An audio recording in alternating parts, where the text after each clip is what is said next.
Bam. Alright. Should have do that before hitting live, but it's fine. It's fine. We're all good.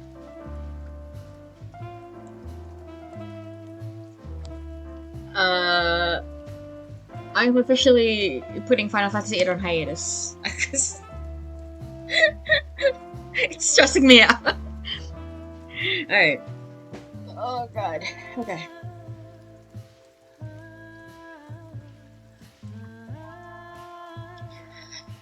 I wanted to play this because I just wanted to play this because alright. I don't really have anything to say. I don't know why I tend to yap on. I watched Tofu-san stream this a long time ago, and I knew the plot, but I don't remember the plot anymore. So I was like, perfect, I can play this on my own now. New game. Save one. Dead men are heavier than broken hearts. Raymond Chandler, The Big Sleep. I ran out to get a pack of cigarettes, but I left my wallet at home. Yeah, that's me. I'm getting old. My name is Sonny Featherland, an investigator for 20 years, and once the star of the predatory division of the Clawville Police Department, one half of the legendary Chicken Police. But buying a pack of smokes is more than I can handle right now. Maybe I should just lay low.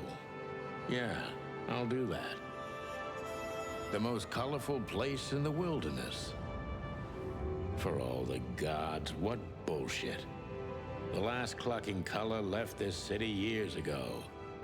And slowly I'll turn gray too.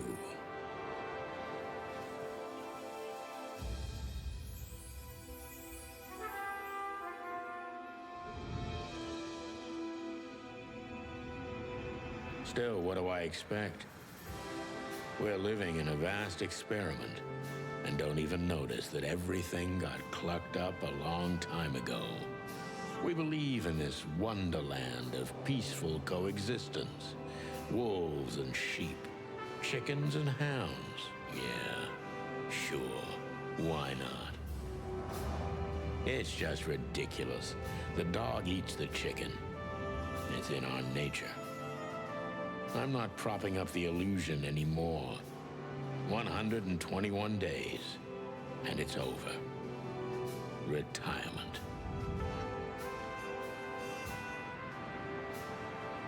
What could possibly go wrong?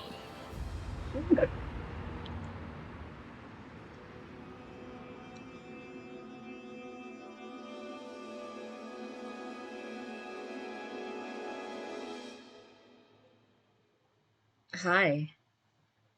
Ah, crap. My office lock is a piece of shit if a dame can pick it. She stood in the darkness. The light painted stripes on her body. It whispered secret little things that were never there in the first place. But she was no zebra. Reality was just a light switch away.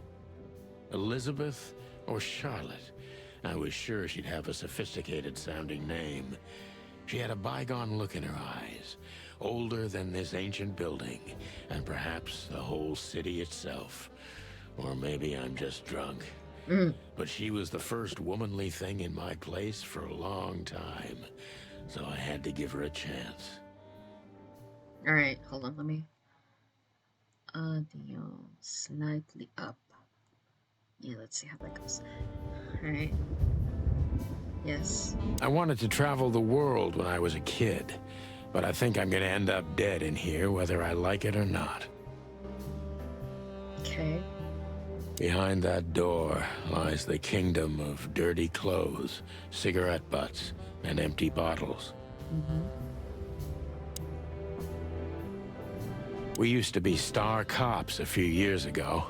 Tabloid press, radio interviews, and even a book series. I don't miss those days. Of course, Marty, my old partner, would disagree. He just loved the spotlight. The Wild Gentlemen. Those guys rebuilt the city after the Great Fire of 867. My heroes when I was a little chick. I'm starting to think they should have left Clawville as it was, burned to the ground. This is one of the most beautiful memories from my old life, before Molly left me and took our daughter. The good things in life don't last long. The best ones always leave first. I saw that in the window of a shoe store. I never understood it, or what it had to do with shoes. Good one.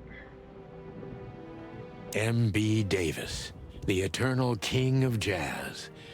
The photo is from the days of jazz prohibition. I only heard the old man live one time, but I'll never forget that night. And not only because I woke up at the harbor without my gun, my badge, and my pants. The voice acting in this game is great. That's one thing that Alright, there we go. I promised myself I'd write a novel one day. My wallet and my badge. The wallet is real, the badge ain't. Chief Bloodboil took mine, so I got this one out of a pack of cornflakes, just in case. My last cigarette. You're lucky I don't have a light, pal. She doesn't seem so dangerous that I need to grab my gun, but you never know. Alright. Every whiskey has the same color nowadays. At least in this price range. I don't even know what these papers are. Dang, dude.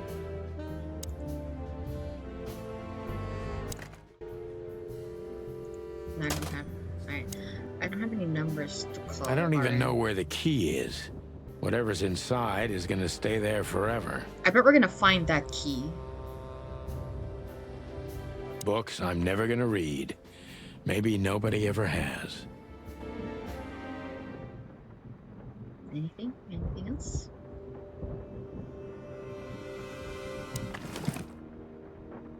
Here you will store all the essential items throughout the case.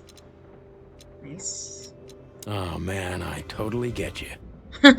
Ironic, but ever since I've been on furlough, with only my fake badge sitting in my cabinet, I feel more like a cop than I ever had before. More like a Clawville cop, anyway. I haven't dusted you off in a while, partner. Looks like I may be needing you now. Notebook is the detective's best friend. Here you gather vital information about the case, the suspects or victims, and the locations you'll visit. Okay. I don't have many people yet. Codex. The Chicken Police. The Chicken Police is a famous detective duo. Santino Sonny Featherland and Marty McChicken gained fame through a case the press called the Bloody New Year's Eve. They flew high for almost 10 years when a fateful brawl put an end to their legend. There's a series about them by Meredith H. Marble. They had published 10 books over the course of 7 years before the series faded out of public interest, as did the Chicken Police itself. Clawville has been an independent city-state for more than 900 years.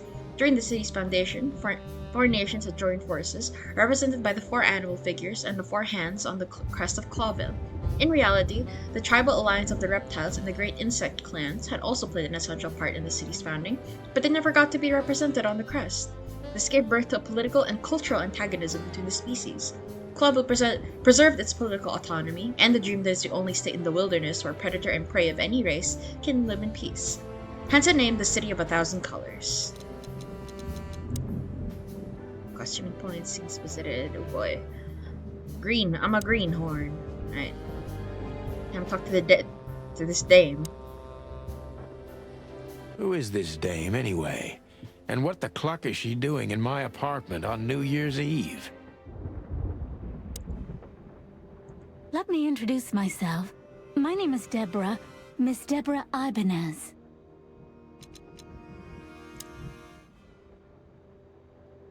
You're mistaken, ma'am. Oh, really? Please enlighten me, Mr. Featherland. I'm not a private eye. I'd recommend Mr. Philmar Lowe instead of me. He's a nice guy. Believe me, Mr. Featherland, it's not an accident I came to you. Look, miss, I work for the police, and I'm currently on leave. I couldn't accept private commissions even if I wanted to. Not even from a classy dame like you. Am I that easy to read? That's my job. But tell me, since you've invited yourself in, would you like a drink? I don't usually drink. Well, I've gotta have one. And it'd be rude of me to drink alone. So, maybe some sherry? If you insist. But bourbon, please. Huh. Thank the wild ones. That's all I have. What a coincidence. So come on, spill it from the beginning.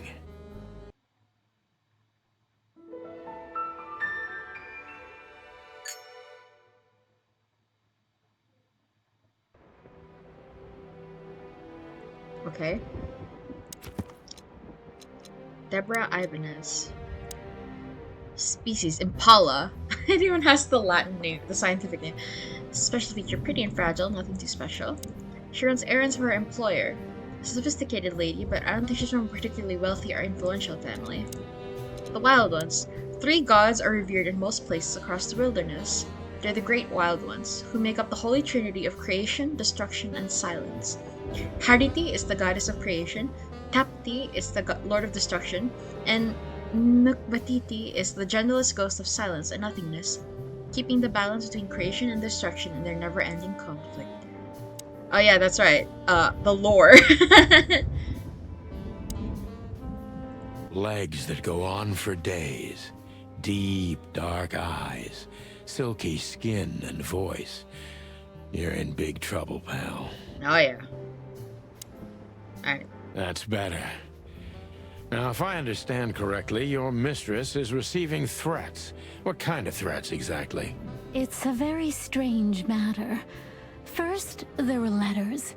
Then it came printed on a wine bottle's label, sent as a gift. Then carved into a brick, thrown through the window. And finally, they painted it on the wall of the house in giant red letters. I think it's time to dig a little deeper. If you don't mind, I'd like to ask you some routine questions. Please, that's why I'm here.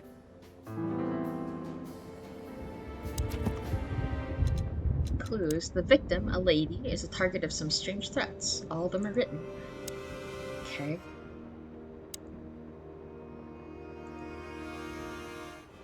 Focus on what you know about the subject. Is he or she suspicious? Concentrate on that. Huh?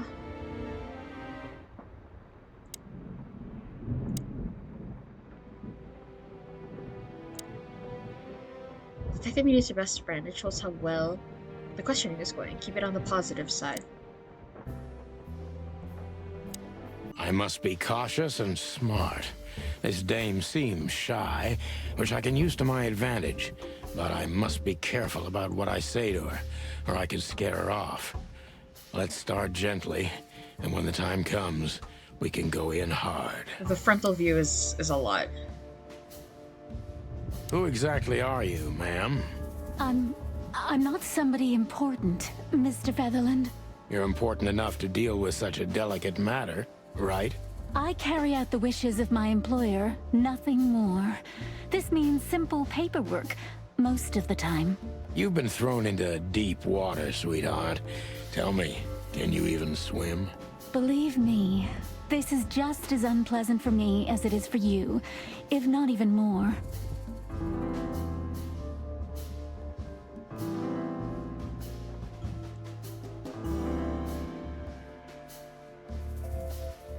Tell me, which part of the city do you live in? Calavera Hills? Flowerville, maybe? Look, I don't want to answer that. I'm here on behalf of my employer, and not on personal business. Fair point, Deborah. Let's try a different approach. No shit.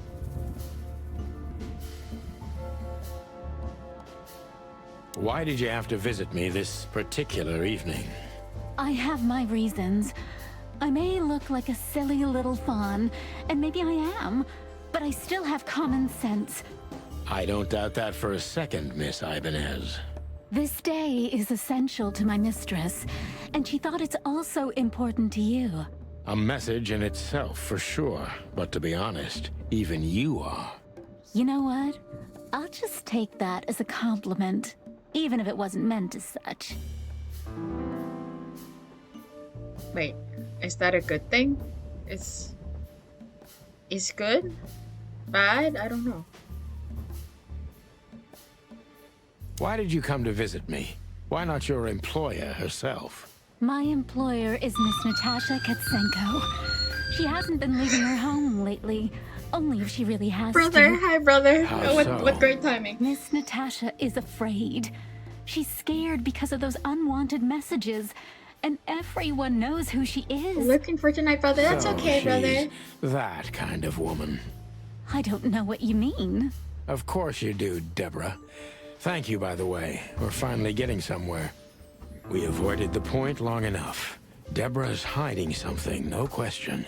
Let's focus on that. Do you remember this game when Tofu-san played it?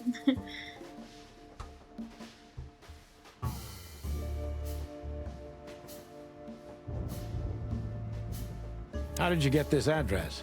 You know, my mistress has exceptional connections. If they were so exceptional, she wouldn't have chosen me. Don't be so hard on yourself, Detective. You are the head of the famous chicken police. Am I right? Was it a raccoon with a scarred face called Zip who recommended me? He hates me. No, Mr. Featherland. I don't know anyone like that. Lucky for you, Deborah. No. What do you want from me? Me? Oh, don't be silly, Deborah. I mean your employer. I was just talking to myself, out loud. Well, Miss Katsenko thinks you're a great detective, and you're also reliable. That's why I came. Did she also give you the lockpick? Please, could you let this go? I'm really embarrassed. Sorry, sweetheart, I'm just teasing you. As soon as I saw you, you were forgiven. That's very nice of you. It has nothing to do with being nice, Deborah, but you're welcome. Okay.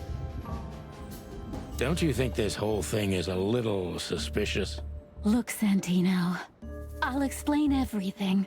I have no doubt about that. You look just the type, sweetheart. No offense. I'll take that as a compliment. Or maybe I'll act like I haven't heard it.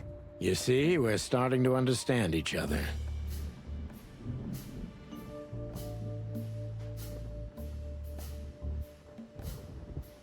If you won't come clean, what's the point of all this? But, Mr. Featherland, I'm sorry, sweetheart, but I'm way too old for this game. please, just think again. For me and my mistress's sake. Tell me, Deborah, why should I believe you at all? Because my mistress trusts you. Should that be enough? If you really like what she thinks you are, then yes. Damn, what can I say to that? Look, I didn't mean to back you up against the wall. You have a way with words, sweetheart. Did you ever want to be a cop? No, not for the world. Heh, smart answer. Be honest and tell me what you're so afraid of. You know, Mr. Featherland, my mistress's partner is Hobart Wessler. Or as most people know him, Ibn Wessler, the Kingpin. exactly. Feathery gods, help me. So you get it now. The secrecy. To put it mildly, I think I understand it all. Wessler. This little piece of the puzzle changes everything.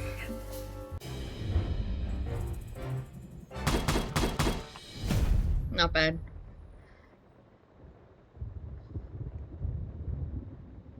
Should I retry it? No, I'm good. Okay, what have we got? The mysterious messenger, Miss Deborah Ibanez's employer, is a certain Miss Natasha Katsenko. The employer, Natasha's current significant other, is an infamous gangster, Ibn Wessler. She's afraid and she's secretive. Or she's just secretive and an outstanding actress. In any case, not everything she told me is true. I'm pretty sure about that. Her employer currently bolsters the ranks of Ibn Lesler, to put it mildly. This explains the cloud of fear surrounding Miss Ibanez. Natasha Katsenko. She has remarkably green eyes, and she's definitely in trouble. So am I. Very noir. The employer of Miss Deborah Ibanez, allegedly she's receiving serious threats. Currently the girlfriend of the notorious gangster Ibn Lesler. This explains a lot of things, meaning this excessive secrecy. Hobart Ibn Lesler, good-looking, charismatic, and a clucking gangster. One of the most well-known gangsters of Clawville, real estate mogul, bank director, museum owner, distiller, smuggler, and information broker. And that's only the half of what I've heard about him. He has his dirty little paws everywhere in the city's underworld. Okay.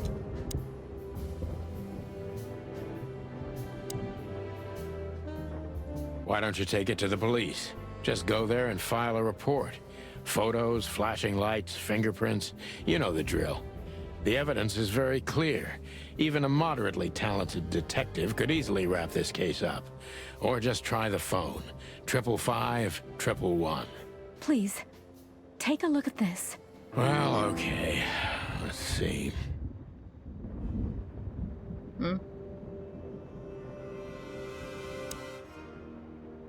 Don't you want to look at it? The message I gave you. Yeah, of course, Deborah. Give me a second. Oh. Oops. I know Molly very well. Please note this when deciding whether or not to accept my assignment. Miss Ibanez is a trusted friend. Treat her as a gentleman. N. I know Molly very well. Oh. Please note this when deciding whether or not to accept my assignment. Miss Ibanez is a trusted friend. Treat her as gentleman. N. Oh shit. I felt like I'd been hit on the back of my head with a blackjack. Reality tilted. Molly. Good gods. What was her name doing there? I glanced at the opposite wall, with the well-worn picture frames. Like an eternally dark hole in the wall. A missing piece. She was wearing a light silk dress and singing a lullaby. The waves caressing her beautiful long legs. Why Molly? Why now? Mr. Featherland? Santino, are you all right? What the hell is this supposed to mean? I don't know anything, Mr. Santino. My mistress told me to give this to you. She said you'd understand. Don't you? Oh, of course I understand, Miss Ibanez. I get it very well. But this case is becoming more and more confusing. It's starting to look like blackmail. Blackmail? Don't play innocent with me. But... All right. When can I visit? Visit? Me? Not you. Miss Katsenko. Oh, yes. You can find her at the Tsar Club. Didn't you tell me she's not the social kind? That she's especially unsociable?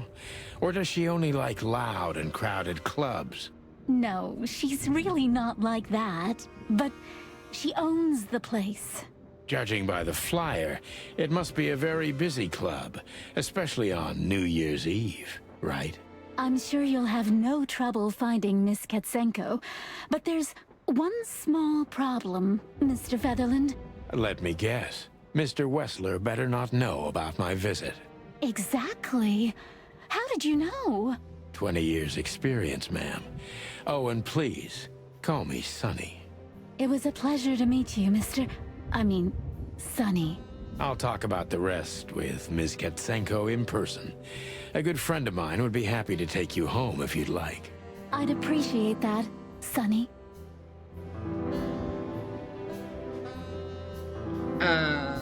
My bedroom. Sort of. Alright. Clues. I'll find Natasha at the Tsar Club. Natasha must know my wife Molly from somewhere, or perhaps she has very good informants. Must find out what the connection is. She owns the Tsar Club. Lewis. An old friend of mine, he stutters heavily when he talks. Louis is the owner of the once reputable Atlas Hotel and a good friend of mine. At the moment, he's my landlord. There's only two of us living in this unbelievably enormous hotel. He's crazy about detective stories, and he gladly helps me whenever I ask him. Lewis's number is 555-932. This used to be a nice place. Now we're competing who gets swallowed by decay first. The hotel's dwindling, but honestly, I'm not that far behind. Czar Club, one of the most famous nightclubs in the city. Owners of the juiciest booties and hardest fists frequent the place, and it's famous for not serving cops, except if they're knee-deep in the dirt. Alright. What's it? 555-932. 555.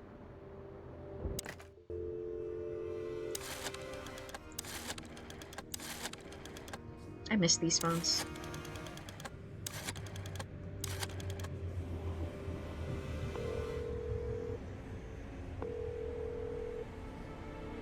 Hey, Louis. Am I bothering you? No. Of course not, Sonny. Old friend, what's up? Could you come over? I've got a favor to ask if you're not busy. For you, anything. Just a minute. Hey. Louis arrived a few minutes later. He lived in the rooms above, so it wasn't difficult getting here. Not to mention that he's a rabbit. It was a quick hop. The Atlas Hotel was his inheritance. It was once a well-renowned place, but not anymore. The last economic crisis ruined it. And now, besides me, he was the only resident of this enormous place. Mm-hmm.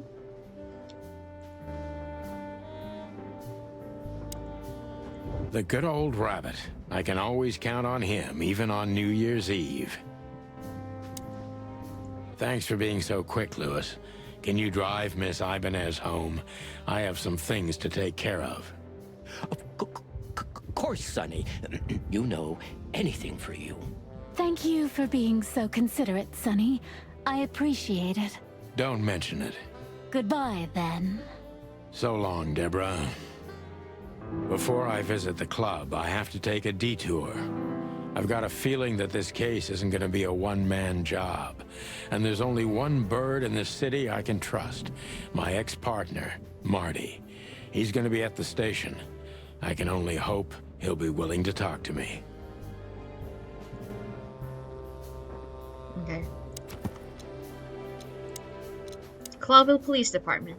The HQ of the department, aka the meat grinder. A huge, dark building for shady people. And I don't necessarily mean those who are sitting in the jail. Alright. I like that. Everything changes when you turn on... when the lights turn on now. It's great. Okay. Main scenes move the story forward. You need to complete all of these. Limited scenes are open for a specific duration, determined by the main story progression. If you're a completionist, be sure to visit all of them.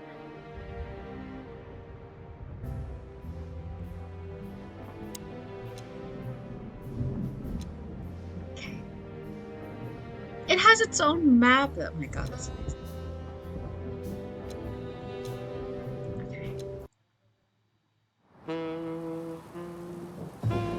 It was New Year's Eve, and I was driving, half drunk, risking my whole life's work.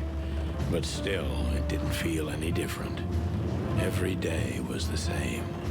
And the 121 days I had left till my retirement seemed like an eternity. When I look out the window of the hotel room I call home, I see the same thing every day. A woman in a red nightgown dances slowly in circles to smooth music. The 9 o'clock show, with a glass of cheap bourbon and the red gown with the silent music. In the meantime, the proud city of Clawville is slowly eating itself alive. And we're still here, with nothing left to lose but our sanity, while others, the smart ones, had already gone. Molly. Does her name really upset me this much? All those years of solitude, and I still jump without question every time I hear it. And then there's Marty, my ex-partner, who hates me. But I know I have to speak with him, no matter what. Why do I feel like the past is watching me on this goddamn night?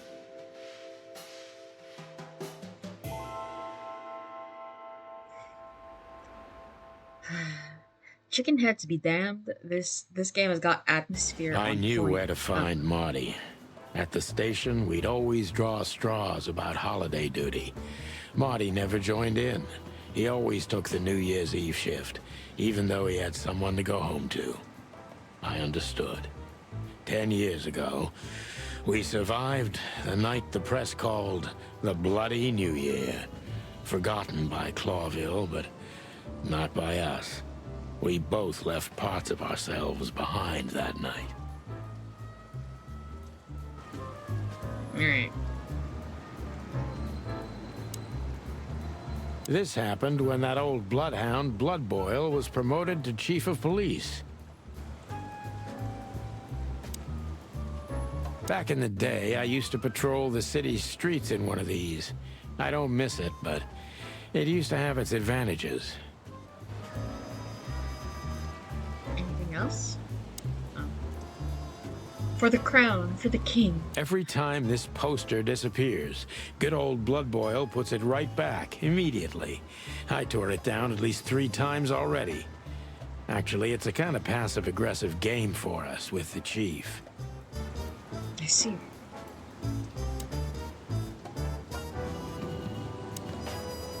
Phyllis and Roy's. 2 hedgehogs with an arrogance typical of novice cops. They're as prickly as they look. Officious little shitheads, but harmless.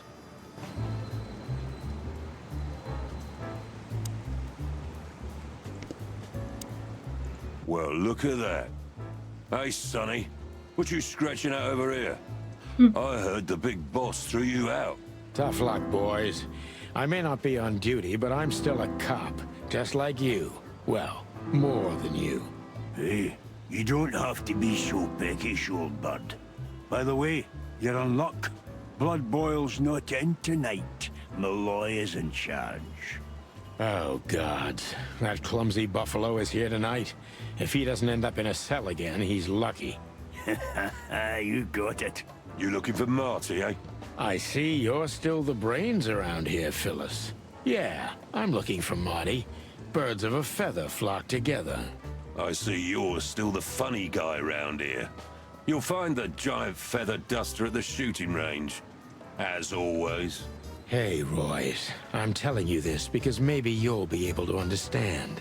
If this prickly shithead makes another racist remark, I'll strangle him with his own raincoat.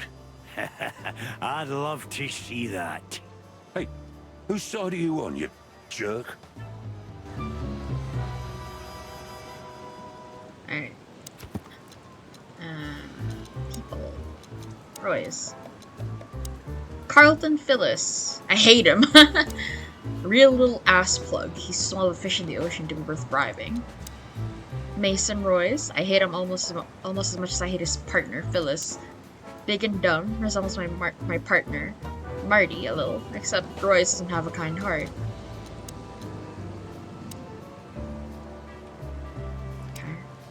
Here we are again, Clawville Police Department.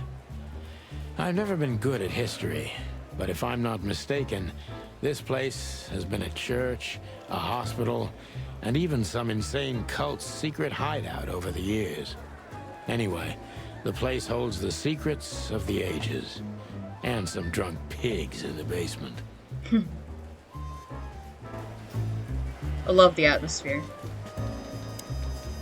Monica Rosen. Receptionist in theory, but in reality, she's doing literally everything around here. Like the beating heart of the PD. She's too good for this place, even for this city. Hey, Monica. Hey, Boss Bird. What are you doing here? Shouldn't you be celebrating somewhere? Every day's a holiday since I got out of here. I can tell. But what are you doing here?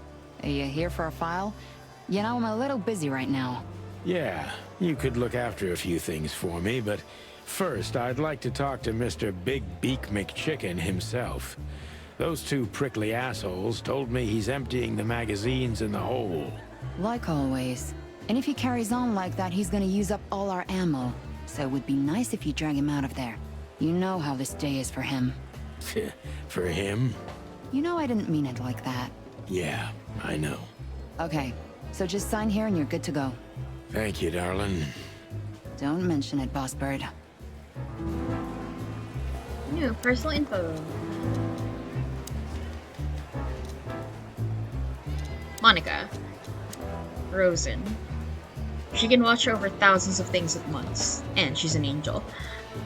The soul and heart of the police department. She's a hummingbird in theory, but many say she's a real angel who fell from the sky. When I used to come to the station daily, her presence was a sugar in my bitter morning coffee. Marty drinks this shit. I've never tried it, but I'm pretty sure it's gross and probably toxic. Honor, strength, unity. For the love of the wild gods, I'm gonna be sick.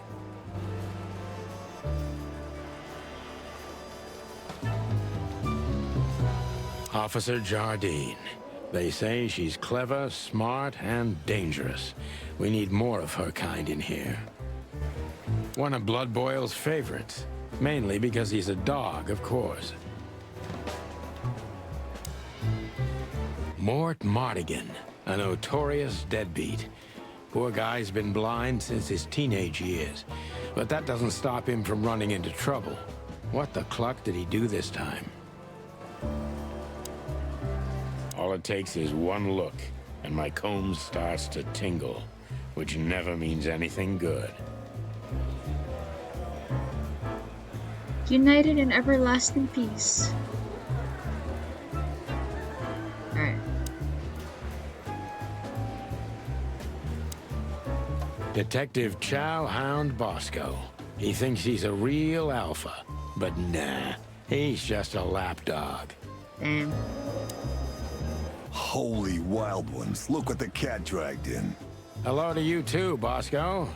I see you're busy, as always. I've been sniffing around one of the rundown joints. You know how it goes. And boom, this son of a lizard comes flying out the window. I didn't know the lizards could fly. So, Mort was being a bad boy again. Nothing unusual. And you? Still dying? I'm still a cop for another 121 days, Bosco. It's as unpleasant to me as it is to you. All right. No need to bite. Wasn't trying to Hey, mess with you. what are you doing? Some plate over that. And of Hi, course, hi Crow, blood and hi boil. Johnny. Let's hope I won't run into any of them tonight. Looking I'm, for Marty, eh? Ever since you left, he's kind of lost. He's trying to hide it, but he's not the same bird. Have a teary reunion, thinking about how we parted. I'm gonna Let me give you some advice, Sonny. Let him rage. He'll be the same after that. Anyway, he was the one that shot you, right? You should be mad, not him. It's not that simple, Bosco, but we'll see how he reacts. Thanks anyway. No worries, pal. Alright. So, Crow, I am currently looking for I'm a soon-to-be retired cop who is looking for I'm looking for my partner because I have been presented with a case, and they mentioned my missing wife because the Harborough detective always got a missing wife. Yeah. People. Boscorelli, Chowhound Nadas. They say he's able to devour anything across his path. That's why I got the nickname Chowhound. Detective Boscorelli alias Bosco. He works in the predatory division, as I do. Or as I used to do, to be more precise. Okay. You're married? Congratulations. No, well, in the game, I'm married. Mort, you scabbiest beast. What the hell did you do? It's Morty to you, sonny boy. Everything's fine. There was just a bit of trouble in the bar, and someone got knocked on the head with a glass. It wasn't my fault. I'm as blind as a bat, am I right? Did that ever bother you, Morty? Listen, sonny boy. Go tell them to leave me alone, eh? It's New Year's Eve after all, and I didn't even do anything wrong. Not that wrong. Where's your little lapdog to get you out of this mess? Is that little pimp of a midget still sniffing around you? Damn. Jeff is a good boy, Sonny. And he's good to me, believe me. Oh, God, spare me the details. When will you finally realize that little shit's been using you? Oh, of course he's using me. What could a pretty boy like him want from this old monster, eh? Still, Sonny, I have no one else. You understand that, don't you? Even you deserve better, pal. By the way, you look horrible, even for yourself. Are you feeling okay? Well, I'm not what I used to be. But neither are you, judging from your voice. But I'm seeing a doctor, sonny boy. I really am. Are you? Don't need to, Mort. I'm fine. Anyway, if Bubo prescribed you something, don't even think about taking it. I don't talk to that insane owl. Damn right. Please, say something on my behalf, okay? I really don't have time for this detective buffalo shit. Hey, careful with that. Buffalo Malloy is the chief today. Like I care. I'll try to speak for you, but keep it down till then, okay? You don't need this shit, and I don't need it either. Sonny boy, you've always been a good friend. More like a clucking pigeon. Tada! People. Mort. Mort Mardigan, Komodo Dragon. Old and blind and an unrepairable wreck. A light-fingered bastard. He's Brother! Thanks, Crow. Hello, Crow. What's up? I forgot to ask. I was waiting for the dialogue to finish before I asked. How you doing on this fine night? Also one of the biggest scoundrels the city has ever seen. He could have been a good guy, but got lost somewhere halfway. And now he's too old to save himself. There was some fight in a club where Mort was at. What a surprise. He's an old friend, so I can put in a good word for him. Toyax. Moses and Plato. Moses is a Tibetan sand fox, and Plato is a palace cat. They're old rivals of Sonny and Marty, currently working at the Clawville PD's homicide division.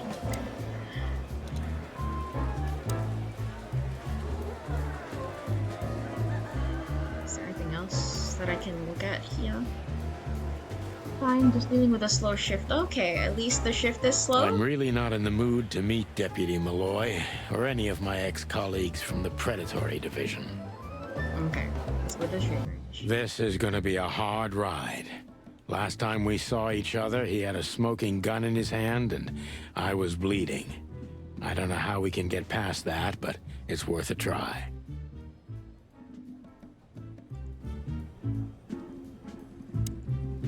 Keep your gun clean, Mr. Lawman. Long thighs and a big gun. That's Marty's idea of a perfect woman.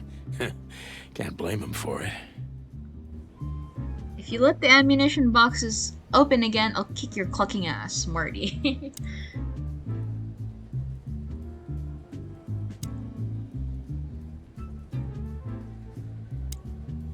Marty looks good. Big and loud and angry as always. I hope for business tonight, but it's a Monday to be fair. Okay. Hey, Marty. Oh, well, look who's here.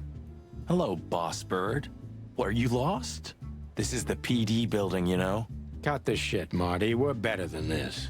Well, at least you are. Better than anyone, huh? Marty, come on, let's forget that. What's past is past. Easy for you to say, Sonny. Damn it, Marty, you shot me, remember? I almost bled to death. Hell yeah, I remember. Unfortunately, my aim wasn't good enough. I need your help, okay? That's what you want to hear. Well, it's a start. Okay, I've said it. I won't do it again. Yeah, right. So, are you in? Just for tonight. Small case, we'll wrap it up in no time. What kind of case? A personal one. How personal? Very. The kind of case where if you come with me right now, you're not on duty anymore. Ooh, damn, Sonny, stop it right there. I'm in. That's it? Do you know how boring life is here without your stupid, reckless shit? Soon enough, I'll shoot all the ammo in here out of boredom. Right, so, tell me, what's it about?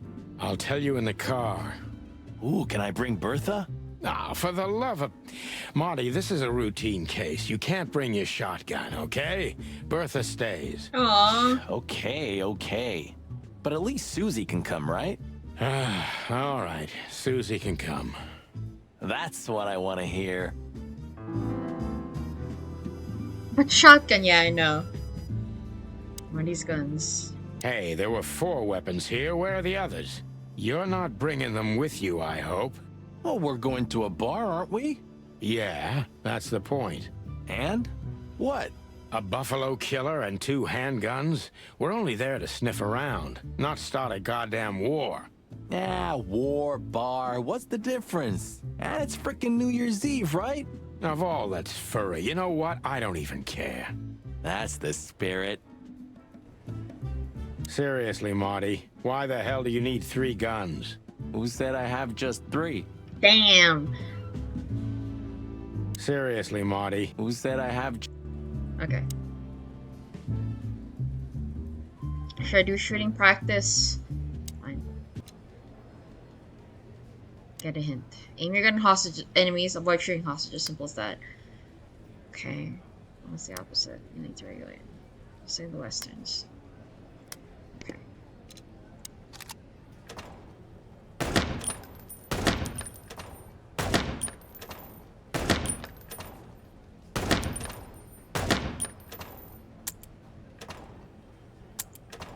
How do I reload?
Score at least 5,000 points in the shooting range. Hell yeah!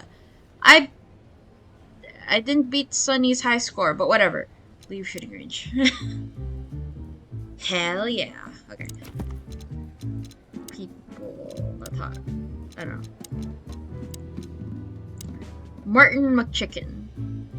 Unusual height and weight for an owl. Shining white feathers. He shot me once, and I deserved it. We've been partners for almost 10 long, hard years. Well, we were, because now he's only helping me unofficially until I wrap this case. Marty's a hothead with a hard fist, but he's loyal to the end and I can count on him in every way. Especially if guns are in the picture. That's when he reveals his true self, and that's when I don't ever want to get in his way. Not anymore, at least. Alright, sounds good.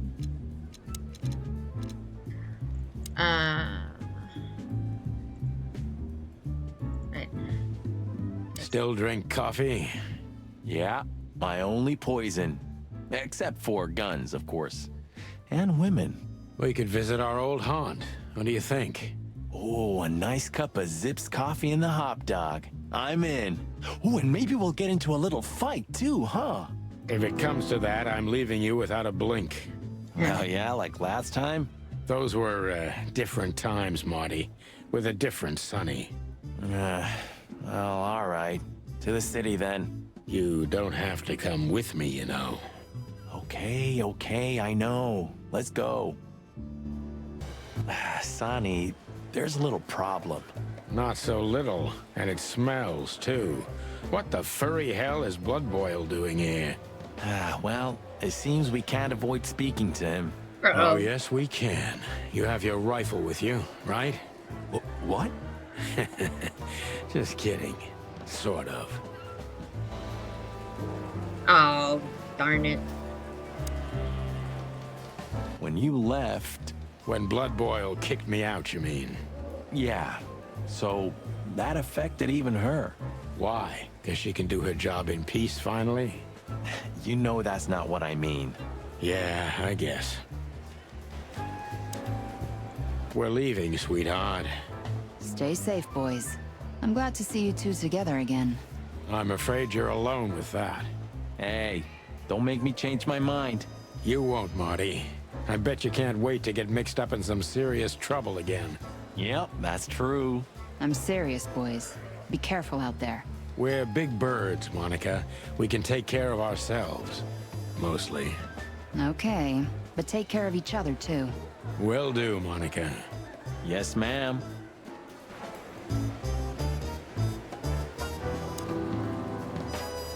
Belle of the Pantherless. Pantheress. Nice. I see you're swamped, buddy. I've sent the old lizard away. I don't need him to foul the air anymore.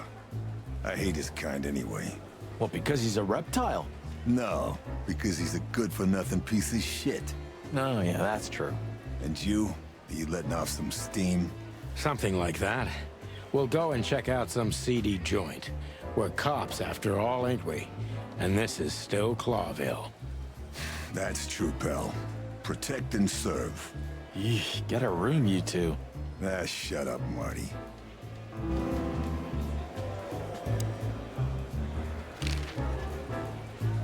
What have you heard about the Hop Dog?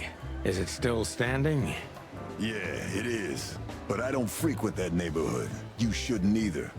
Things have escalated there recently.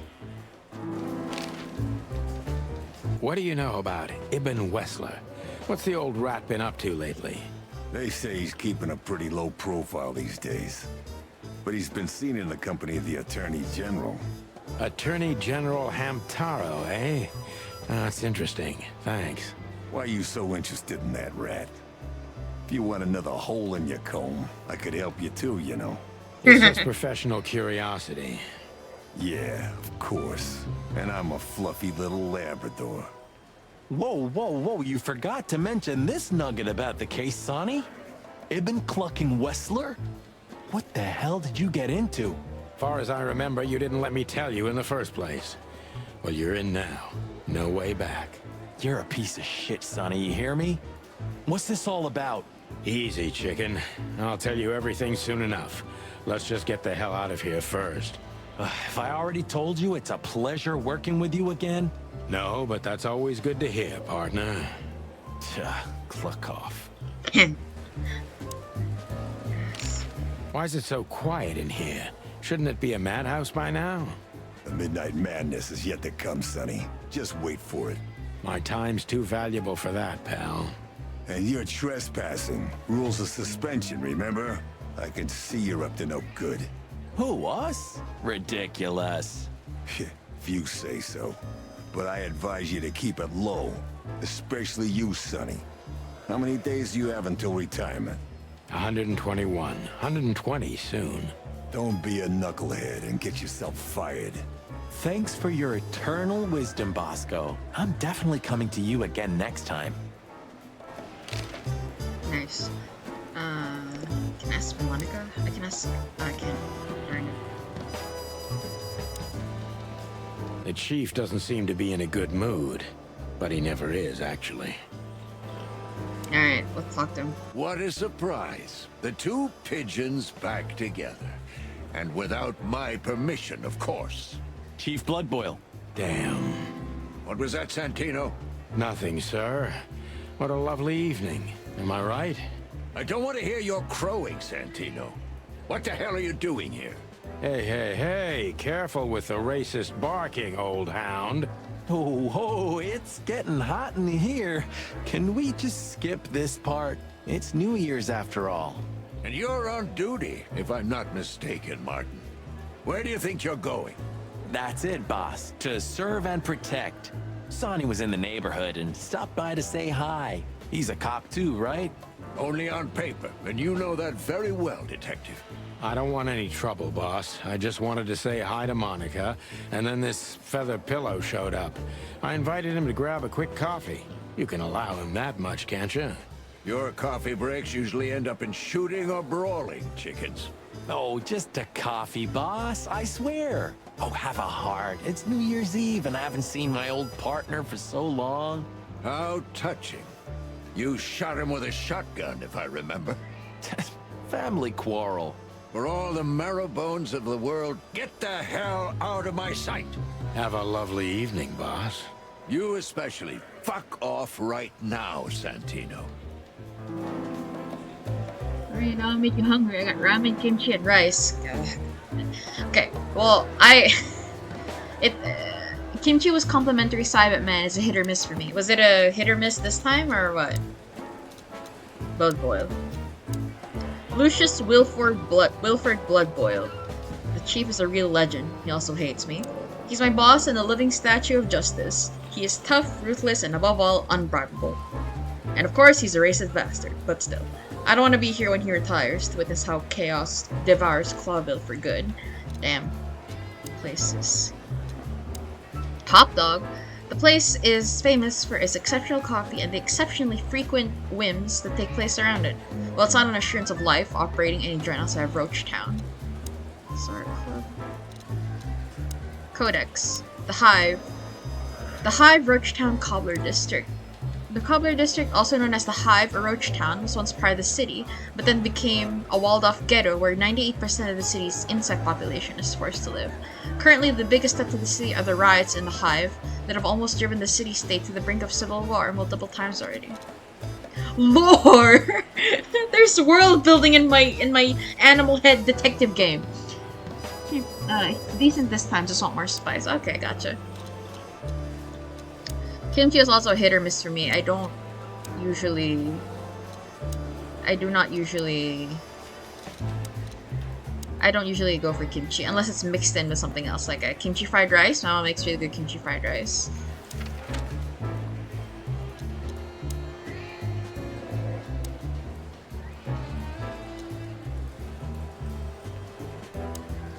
The hop dog was like the last warning. You can still turn back. My eyes lingered on the sign. An enormous dog. Like a neon god with limitless power over cheap hot dogs, plastic hamburgers, and watered-down coffee. The cold light called me, but I didn't want to get out of the car. If we went in, we were all gonna be pancakes, kept together by cold syrup.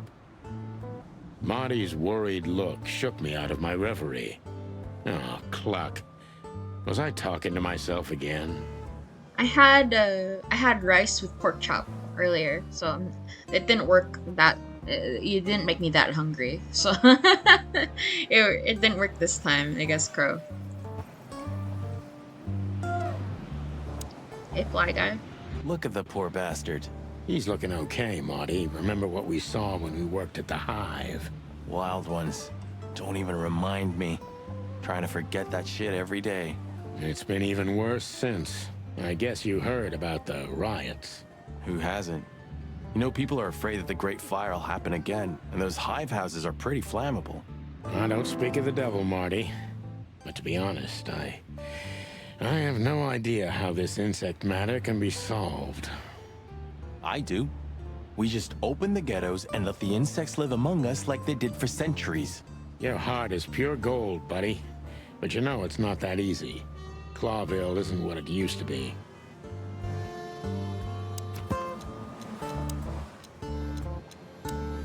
The Great Fire of Clawville. Not long after the Meat War and the following economic crisis, in 893, a fire almost destroyed the entire city of Clawville. Originated in the Ratwell district, not even the River Thames was able to stand in its way. It was fiery hell incarnate, after which the city had to be built up again almost from scratch. So that's like, London. Hey, pal. can you hear me? Oh. The There hive. used to be such life around here before it became an insect ghetto. That was a very long time ago, Marty. I was a little chick, and the hop dog had the best pancakes in the entire city. Well, since Zip became the owner, the cook, and the waitress, I imagine it's all gone downhill. True. But at least the coffee's good. That's right. I have no idea what that mongrel's doing with it, and I don't want to know, but its aroma is unbeatable. Peaceful, isn't it? Because the whole town's probably drunk by now. Maybe that's the only way it can bear itself. Doesn't it remind you of someone? Shut up, Marty. Got you there, old bird. Could this wreck belong to Zip? Well, it's a wreck just like him, so I guess it could. Anything else? Are you sure that thing's a dog? I always wondered. The name Hop Dog is quite a giveaway. Don't you think so, Mr. Detective? Sometimes the most natural connections lead us astray. Who said that? A natural-born genius? Yeah, right.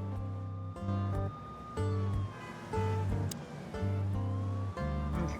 Warning. We don't serve bugs here, damn. Of all that's furry. Is this still a thing? The situation's getting even worse, Marty. Have you heard how the young mothers of the Cobbler District are forced to make a living? I have no idea what goes on in the hive, Sonny. I don't think I want to know. But you're still gonna tell me, right? Prostitution is the lesser evil. What's worse is that some folks have to sell their kids when they're still larvae. Wait, what? Why? They pay a hefty sum for each of them downtown. They sell them as gourmet food in the most expensive restaurants. Oh, I'm gonna be sick. We made this city, Marty. Clawville didn't do this to itself. Don't ever forget that. Damn.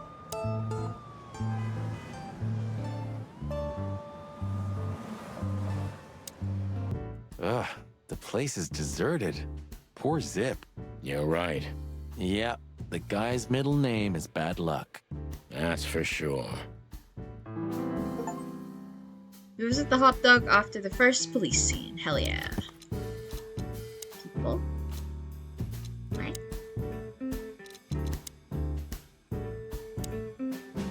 Who's the other person? Zip Murphy, an old enemy who became a good friend over the years. He used to be a small-time criminal, but the underworld pushed him out. Now he makes the best coffee in the whole city, in a rundown roadside rest area. Oh, and he also proved to be a rather useful police informant. Nice.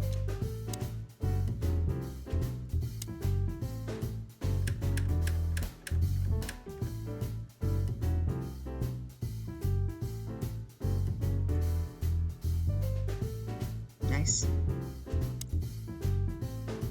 And voila, the master himself. What a finch.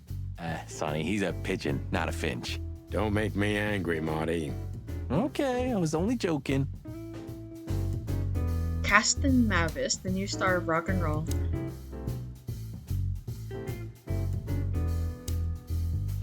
Fuck the king!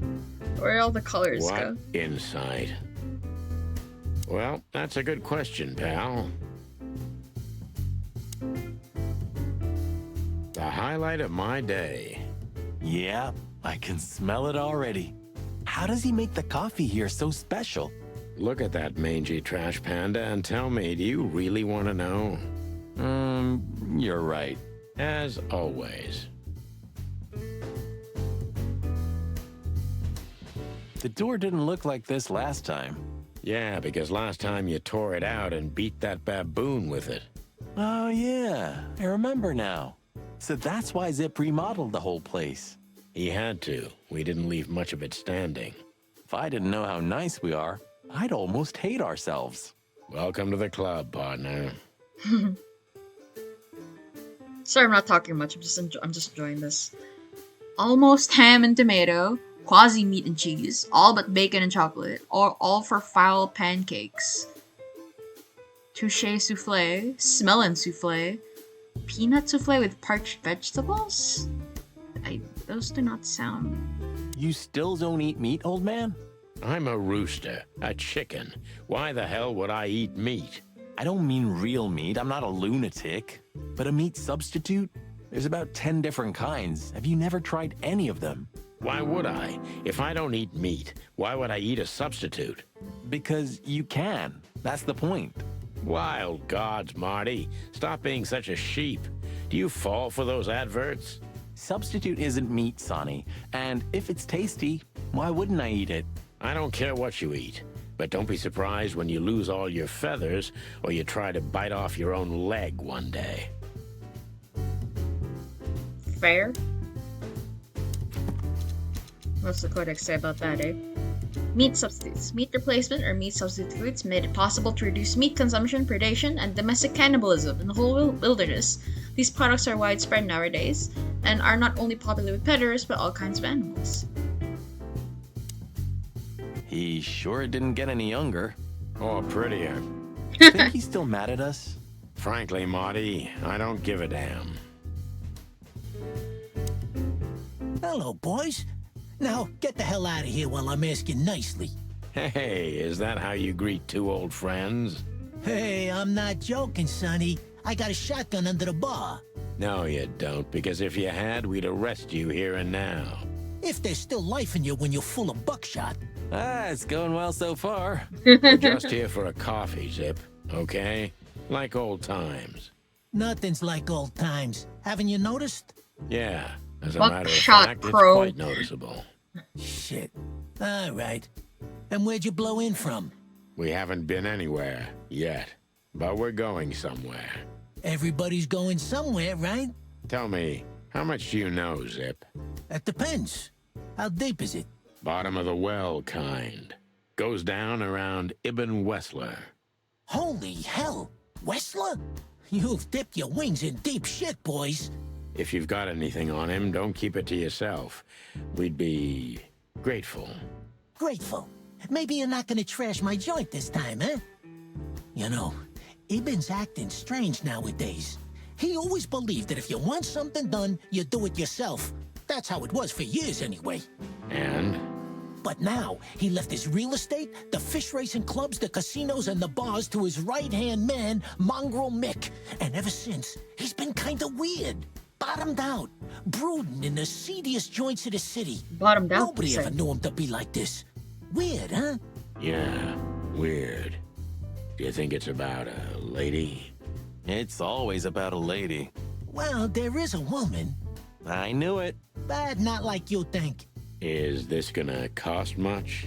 Only a favor. Like the good old days. Okay, I'm in. I misheard. When you're full of I mean, you do think of things that what's it? A hungry man thinks of bread or something like that.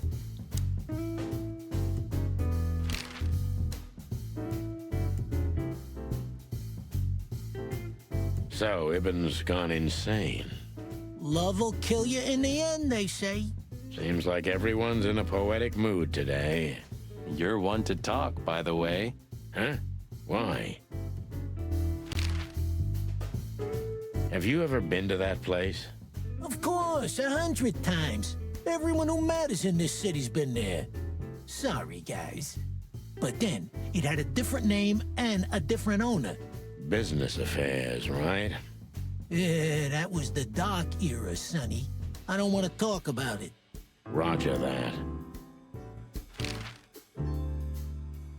So, about that woman. Is she really that dangerous? What woman isn't, huh? No, Zip.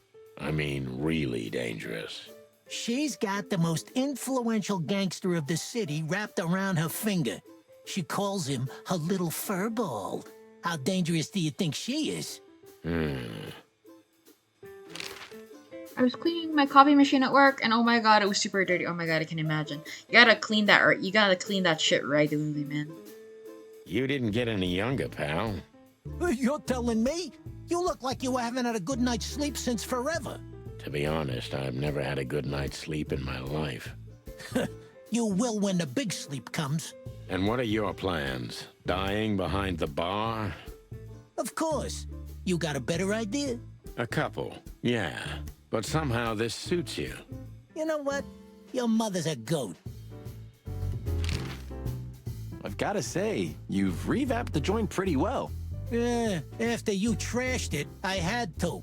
Look, I'm sorry, Zip. That ocelot and his gorilla.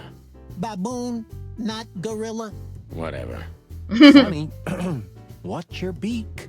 So you owe me one until about the end of time. But I'd settle for you washing up here for a few years after retirement, Sonny. Mind your tongue, furball. Ha!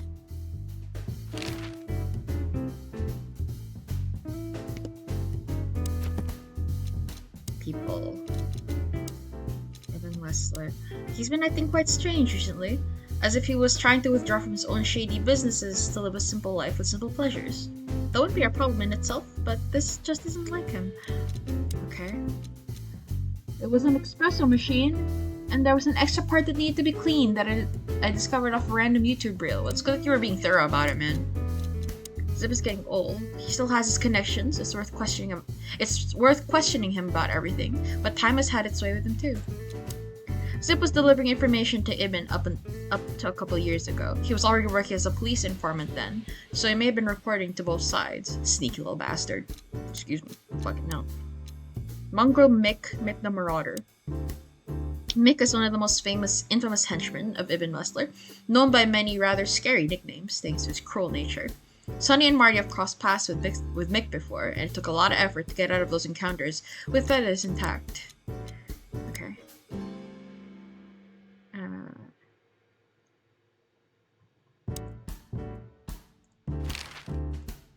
That Natasha's a mysterious woman, a real cursed jewel if you ask me. She came out of nowhere 2 or 3 years ago and landed on the stage of the Millions almost immediately. Is that so? Interesting. Yeah, she's got a fantastic voice, makes men go crazy. But we all know that's not what's important. Then suddenly, bam! She got the whole club, just like that. But we know exactly how it was. I can imagine, yeah. Since then, it operates under the name the Czar Club, right? The old click is still clicking, right? Yeah, the club was renamed and remodeled. Everyone knows she was Ibn's lover, but she's not your usual canary. She didn't get involved in Ibn's dirty dealings. Then how exactly does she fit into the picture? Check this. A few months ago, the old rat pulled out of his own businesses and gave control to Mongrel Mick and his mob. Mongrel Mick? Doesn't sound familiar. Mick the Marauder, ring a bell? Damn, that little monkey came this far? I think that little shit took advantage of Ibn not being himself. Which has something to do with this Natasha, right? That's my guess. Thanks for the straight dope, Zip. We owe you one. One? You owe me the price of a new coffee shop, remember? Okay. Whatever you need. Just call us. I clucking will. Thanks, pal. Hey, I'm not your pal, Marty. Thanks for that. People. She was a singing sensation of the Millions and later became the owner under Ibn's patronage. Not much is known of her past before this, though.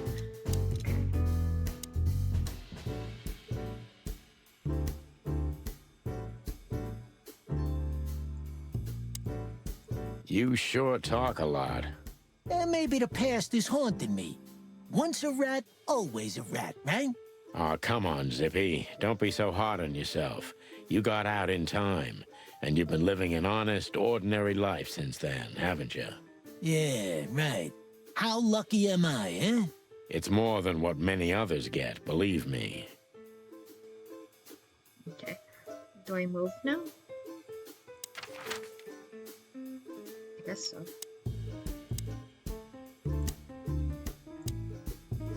Hotel Atlas. Yeesh, my condolences, pal. I see your cleaning lady died. Yeah, she set foot in the bedroom once. I haven't seen her since.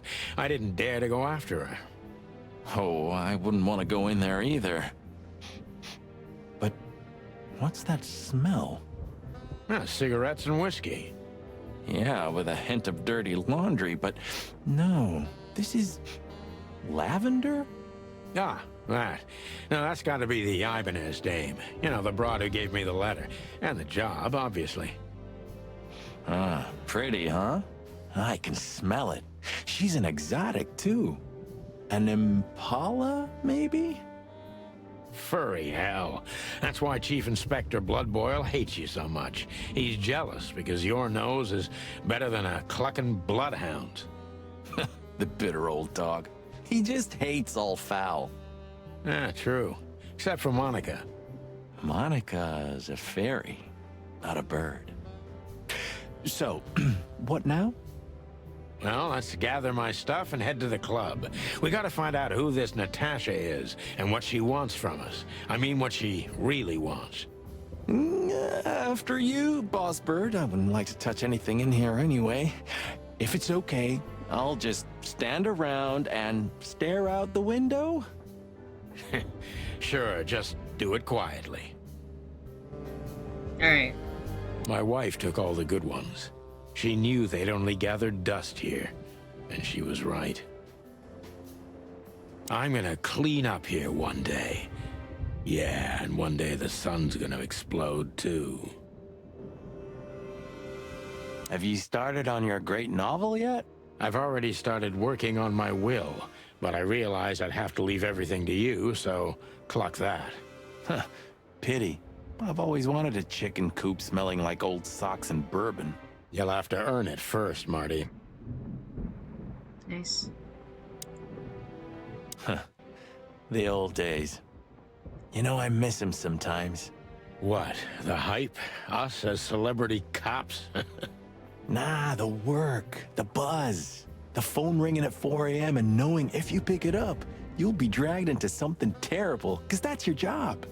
And of course, you pick it up every clucking time. I'm not sure it's healthy to enjoy that. Hey, no healthy animal becomes a cop in Clawville. Yeah, true. So this is them. Yeah, the Wild Gentlemen. They were role models when I was a kid. Well, you must have been a weird kid, which ain't surprising. My idols were the White Wolf and Super Squirrel. The White Wolf, eh? Explains a lot.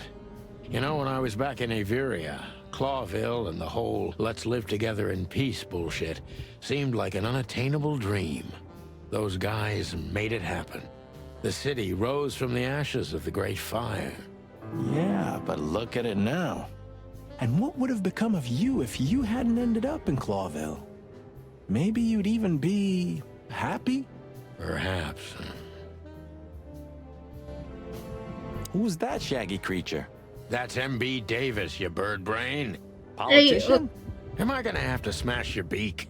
Seriously, I don't know who the hell he is.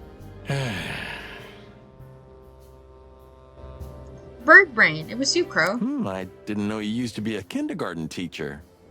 But leather? It's history, so back off. I'm touched by the trust you have in me, Boss Bird. There are things better left undisturbed, okay? Yeah, got it. Man, I can't imagine how you feel. Damn. The Rub only it in, good why don't thing you? you ever had, huh? Shut up, Marty. Sure. Hey, I heard that. Also, F off. Sure. Okie dokie. Maybe in another lifetime, old bird. It would be best to board it up. It'd go well with this rundown neighborhood. It may be run down, but somehow I still feel like it's honest. Sure. You could live in Cockroach Town. That's an honest place, too. Has a similar stink. Believe me, Marty, I thought about it. Why am I not surprised? You're getting older, Marty. You look like shit. Ah, gee, thanks. I thought angels don't grow old. Leave it, will ya? Sure. Boo-hoo, huh? was the last time I was here?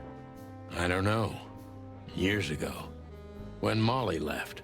Whew, that was a wild night. Yeah. You know, Sonny, you can call me. Not just when you want to investigate some shady case from a shady dame and you need a big meat shield to cover your ass. Times have changed, Marty. And I don't call anyone. All right, Boss Bird. Whatever you say. You know, this city's outgrown us. Why do you say that? Well, don't you feel it? The whole place squeezing you. The polluted air, the sirens, and the smell of cordite. Don't be such a drama queen. It's not the world that's changed, it's us. Clawville's Clawville. We're just getting older. No, there really is something. You know the feeling of foreboding, of something wrong, of something bad on the horizon. You're screwing my mood. Yeah, but I'm not sorry. No shit. Ask. Have you been there before? Never. You know, it's not my style. It's too fancy for me. I'm more like the smoky, smelly, ramshackle little joint type. Yeah, same here. But we're not gonna mingle like this, right? We're not searching for a tailor on New Year's Eve, okay? We'll go as we are. That'll be exciting. Let's just stay out of trouble, okay? What trouble? That's the spirit. So she just turned up with a message and this flyer, and you fell for it? Maybe I was bored. Or maybe there's more to this thing than meets the eye. Yeah, there's always more. Maybe I just wanted to meet you for old time's sake. Aww. That's not funny. I've never had a good sense of humor. You know that better than anyone. That's for sure. So the Tsar Club, huh? My city's on fire. Sounds good. But that's all? It's kind of weak for a clue. It's not a clue. It's just a guide. By the way, it's New Year's Eve. We deserve some fun, right? Well, that's true. But it's never that easy with you, Boss Bird. There's something you're not telling me, right? Nothing important, Marty. Yeah. If you say so. Oh, hi, Mr. Sinclair. How are we? Sinclair is doing fine, thanks. Anyway, you still talk to your guns? Yeah. And so what? Other animals talk to their plants. Crazy, isn't it? At least a gun has a soul. And it's useful. I can't believe you're allowed to walk around freely, Birdie. Oh, if you only knew what I'm packing right now. I don't want to know what's under your feathers, Marty.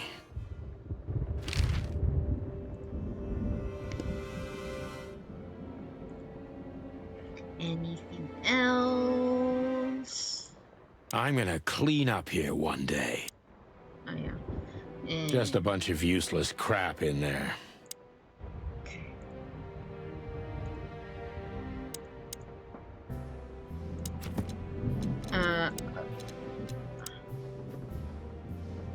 The Wild Gentleman, a civilian organization started by the four most influential and wealthiest animals in the city. The fire of 867 had almost entirely wiped Clawville off the face of the wilderness when the Wild Gentlemen intervened and built the city anew using all their money and influence. They were heroes, or at least they were regarded as such.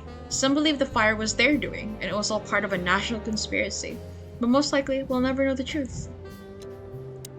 Averia, a country inhabited exclusively by birds. That's your hometown, Crow. It's a picturesque modern place, governed by a democratic parliament. It's bordered by 2 seas, and its economy is built mostly on air transport, commerce, and its aerial military.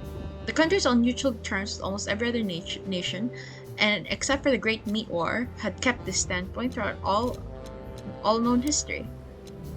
Leather and fur used to be high fashion, but nowadays, especially in Clawville, the use of real leather and fur is quite rare. It's not totally illegal to wear these kinds of clothes yet, if you can afford it, but it's quite despicable, to put it mildly. Alright. Let's go to... They still something we do at the hot dog?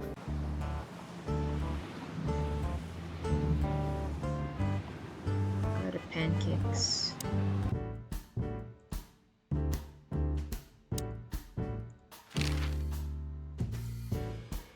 What's this no insects allowed shit? You're not like that. What do you think? If I let one in, all of them will follow. And then I can forget my regular clientele for good. What clientele? There's no one here. That's it. Would you take even that away from me? With the... What's this no insects allowed? What do you... What? That's it.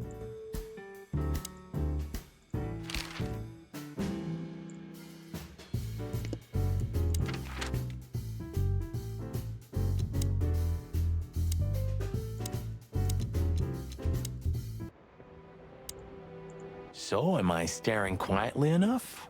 Well, the floor's creaking a bit when you shift your weight. So, Damn. You're an asshole. You have what we came for? I just want to look around a little. I'm ready. Yeah. All right, Sonny. Then grab your map and let's hit the road. Let's go. Okay, we're good now. Okay, let's go to the circle. Midnight had passed, and the intoxicated madness kicked in. We could only crawl along Shalva District's main street toward downtown. The city's heart beat differently. Ancient buildings were defaced by neon signs and billboards, like half-drunk lovers on a fine leather sofa. Great old houses neighbored by garish modern blocks. A place that makes the head hurt. The Tsar's huge neon sign was visible for miles. A blazing red sign advertised tonight's main attraction, the amazing Natasha. Cops were never welcomed at places like this. I hoped we were too late for the show. We had to be inconspicuous, but it was never easy with this bird mountain by my side.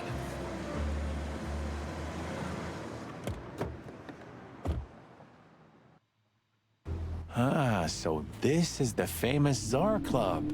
More like infamous, Marty. It's not for our kind, that's for sure. And I don't mean that they don't like foul here. Well, at least we don't have to be afraid that they see you as a detective, Boss Bird. Very funny, Marty. So what are we gonna do now? We find Natasha, the broad who sent me the message, remember? But first, we need to get into the club. And Marty, please, don't monkey this up. Excuse me? On behalf of the well-respected and noble primate community of Clawville? Cut the crap, Marty. Let's focus on what we're here for, okay? As you say, Boss Bird. One day, neon signs will cover the whole world, I'm telling you. Or at You least read Times that Square. in some kind of science fiction book? No, it's just what I think. Oh, so you have your own thoughts now. The world's really moving forward. Pluck off, Sonny. Whoa, look at that. Isn't that the new... It is, Marty. A brand new 942 Silver Hawk. Haven't seen such beauty since I left Averia. Of all that's furry. Whose is it? Maybe it's Ibn Wessler's. I guess he's no paper tiger. Yeah, he sounds like a fellow who drives around in one of these. Lucky bastard. Do you remember when the Clawville Chronicle was a really high-quality newspaper? You mean when they wrote something about us daily? Yeah. What exactly happened to them? Well, they got bored with us, Marty. And to be honest, so did I. But still, here we are working together again. Funny, huh? Yeah, hilarious. The drama is real. I like it. Yeah, I like it too. Advertisement. I like this. Why is that? I don't know. 'Cause it's moving, I guess. You're a simple bird, aren't you? Yes, I am. Anything else I can look at? You know, seeing this, I can't wait for the show. The girls? New Year's Eve's once a year, right? And we're not on duty. Have I asked how Laura's doing? Whoa, hey, I was just kidding, okay? My relationship with Laura is unwavering, like the rhino beauty on this picture. Interesting taste you've got. Feathers, scales, or dermal armor, a lady's a lady, my friend. Thank the wild gods for self-sacrificing gentlemen like you.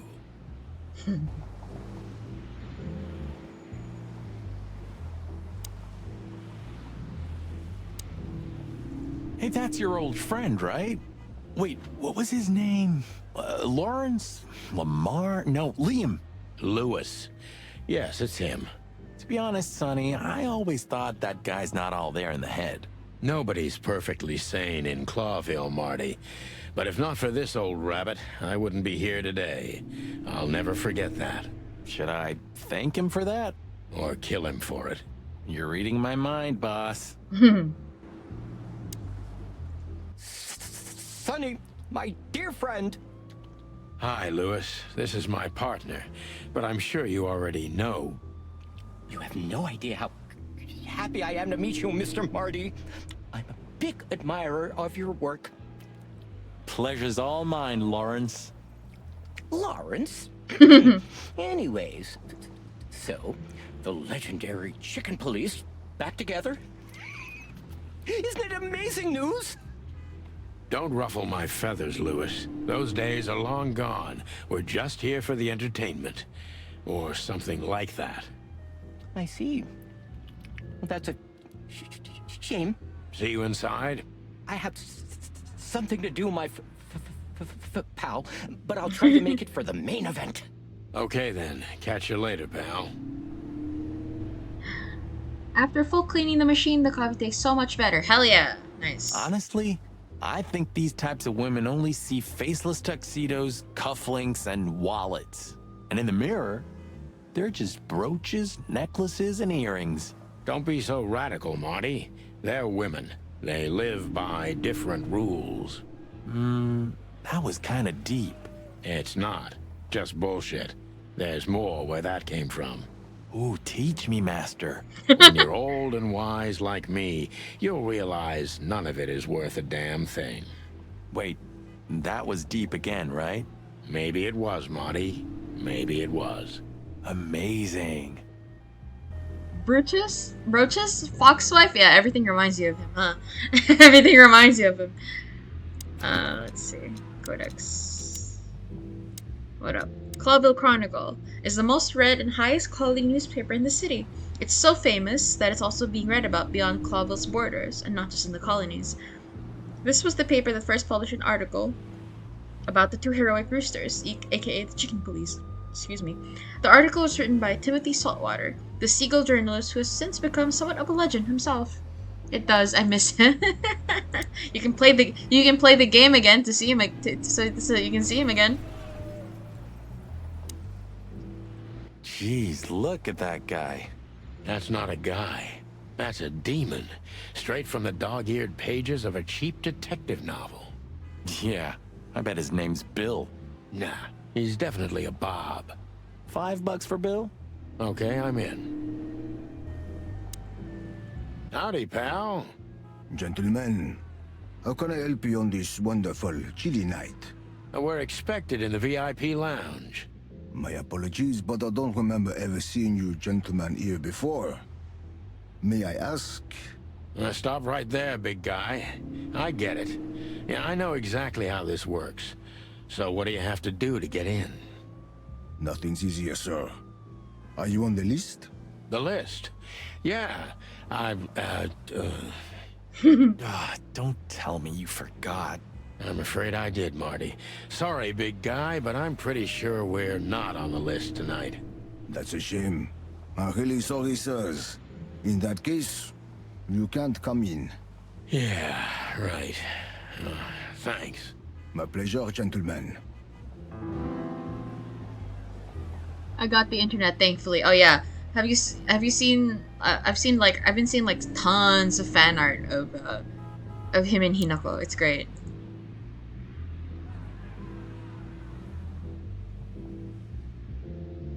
Say, big guy, you know Mr. Lewis Hayworth?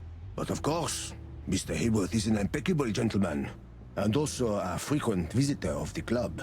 Is that so? Good to know. And? I'm afraid that is all, monsieur. What can you tell me about the first lady of the place, big guy? You mean Miss Natasha Katsenko, sir? You're right on point, pal. Nothing you don't know already, sir. Just try me. Well, she owns the place. And, that's it? Well, that's, unbelievable. Pardon, monsieur, but I'm not permitted to say anything more. Look, I really don't want any trouble, but... It is even more inconvenient for me, sir, but... this place doesn't like, coppers. Forgive the slang. I can't let just anybody in, and there are some I'm strictly forbidden to. Please, you have to understand. Listen here, you cow. What the? Do you have any idea who we are? You ever read the papers? Of course, I know who you are, sir. I read the news and more, and I must admit it's an honor to meet you in person, Mr. Santino Featherland and Mr. Marty chmikin. The Bell of the Pantheress is one of my favorite books. Oh my god, not the books again. So it would be terribly inconvenient for me if I had to use force on you, gentlemen. What did you just say? Relax, Marty. This guy has chicks like you for breakfast. And thanks for the information, pal. Have a nice night. Thank you for understanding, gentlemen. And forgive me for my austere composition. No problem, Shakespeare. I like this guy. I really like this bouncer guy. He's great. Look, Lewis, that bouncer over there. Well, yes. He is a bit intimidating, but his manners are impeccable. Am I right? Yes, indeed, but it seems tonight we're not on his list. Oh, I see. Oh, I get it. I get it. You'd like to go in, but he won't let you. Yeah, something like that. No, no problem at all. Come with me. I'll talk to him. Much obliged, pal. Yeah, thanks, Bunny. Excuse me. Ah, jeez, what the hell's wrong with you, Marty? What? Did I say something wrong? Damn, dude.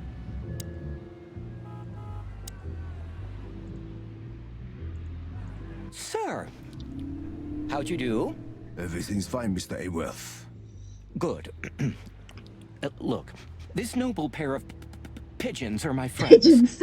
They're on the list, okay? L'archulamonge, sir. And as for you, you owe me one, gentlemen. Thanks, old pal. It was my pleasure to help you, as always. Okay. And we are going in. The jazz overwhelmed us. There was no band in sight, yet the music seeped from the walls like years of cigarette smoke and the smell of spilt whiskey. Behind the bar, rows of fancy bottles reflected the harmonious voices of pretty dames and the clinking of crystal glass. It was the kind of place that makes you drunk, even if you've never had a sip. A dangerous place for someone like me. No matter how alien I felt, it was strangely like coming home. Welcome to the Tsar. Well, here we are. Also, Crow, is the sound high enough? Hold on, let me just inch it up a little bit. There we go. That should be fine. Should be fine. Mother of... I take you to the nicest places, eh, sweetheart? Oh, does it mean you're buying, honey? Don't even think about it. Oh, men these days. So, we're here to find a dame called Natasha. I have a hunch she won't be hard to find. Let's mingle and try to avoid suspicion. Just like always. No, Marty, not like always. This time it's for real. Alright, let's start all the way from oh boy. Look, Sonny, I know it's not my place, but Laura's father went to that guy when his problems had gone too far. You're treading on thin ice, Marty. No, I just... Look, fellas at the station are talking, you know? All kinds of things. Moses, Plato, Bosco, and the others. Talking, eh? About what? About why Blood Boil took my badge? About what an untrustworthy alcoholic wreck I am? Look, I'm sorry, it doesn't matter. Good, and let it stay that way. At least we're cracking this one together, yeah? Sure, Marty.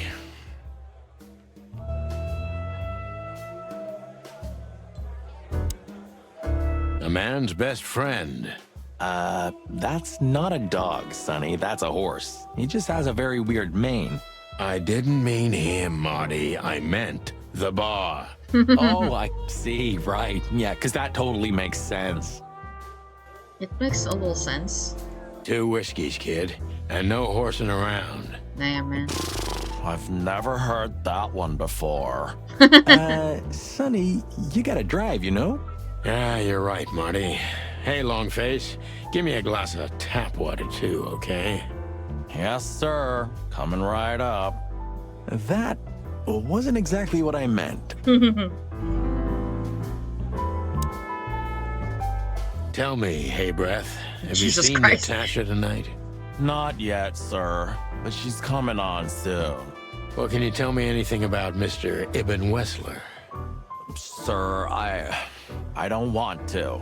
What about, let's see, $5 maybe? That's not gonna get you But, anywhere. sir, you haven't even paid for your drinks yet.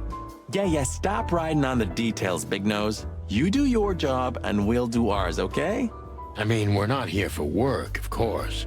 We're just here to relax. Oh, yeah, exactly. Just a little fun. Of course, gentlemen. Gentlemen, your drinks. Yeah, sorry, but we have to run. Thanks anyway, Bojack. Bojack. My name is not Bojack. I tip you, pal, but I don't have any change, so... Sure, sir. The Tsar welcomes you back anytime. Sounds good, Bojack. What the? These guys, what the fuck? Hey, there's Filmar. Who? Oh, yes, Filmar. Because that's what he calls himself, right? You know him well? We had some seriously wild cases together, yes. Mainly in Averia, way before Clawville. Another place and another life. Sounds good. Like the blurb of some cheap pulp fiction book. Yeah, it was the exact opposite. But the old bird's worth saying hi to. God damn it, it's gonna be another short stream. I'm already sleepy as hell. Filmar. Well, well, if it isn't the great detective, Marlowe. Blow me, Sonny. You know I don't use that name anymore. Okay, Mr. Dumbass alias Filmar Lowe. So says someone who tried to go undercover with a Feather Pillow Mafia is a turkey. Right, Mr. Turk Cayman? Hey, that was a long time ago. I was young. And I stick to my principles and my stupidity. Phil Marlowe, and that's that. Don't rile me up, you old fart. Okay, fair enough. Sorry, I'm a little clucked tonight. I know the feeling, pal. By the way, what are you two doing here? You stick out a bit. Are you here for a good old-fashioned beating? We stick out? Man, you look terrible. Like someone who sat on an electric pole. Don't even ask. I feel exactly like that. You want a case? 5 feet tall, half of that legs. Angelic voice, demonic eyes, just the usual. Oh boy. And you? Something like that. Just don't know the exact numbers yet. A dame named Natasha. She called us here. If I'm not mistaken, the joint is hers. Yeah, she owns the joint, amongst others. Well, good luck, guys. That broad has a reputation. She's not the kind to toy with, if you know what I mean. Any useful information?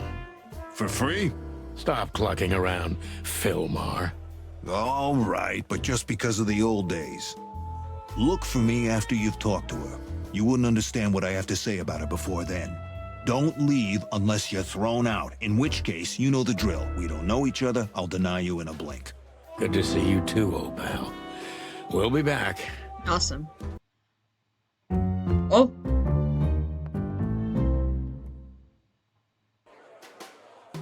Okay. Just one more thing, Philmar. I see you haven't changed a bit. Do you think we're walking into a trap? You always had good instincts. You know, I couldn't figure out this Natasha woman, even when I worked for her. Then the trouble is bigger than I thought. Just take care of yourselves, and don't leave your guns out of reach. Oh, that's never happened. Yeah, this crazy cock even sleeps with his. You're welcome to the club, Brother Bird. Take care, Phil. You too, old fart.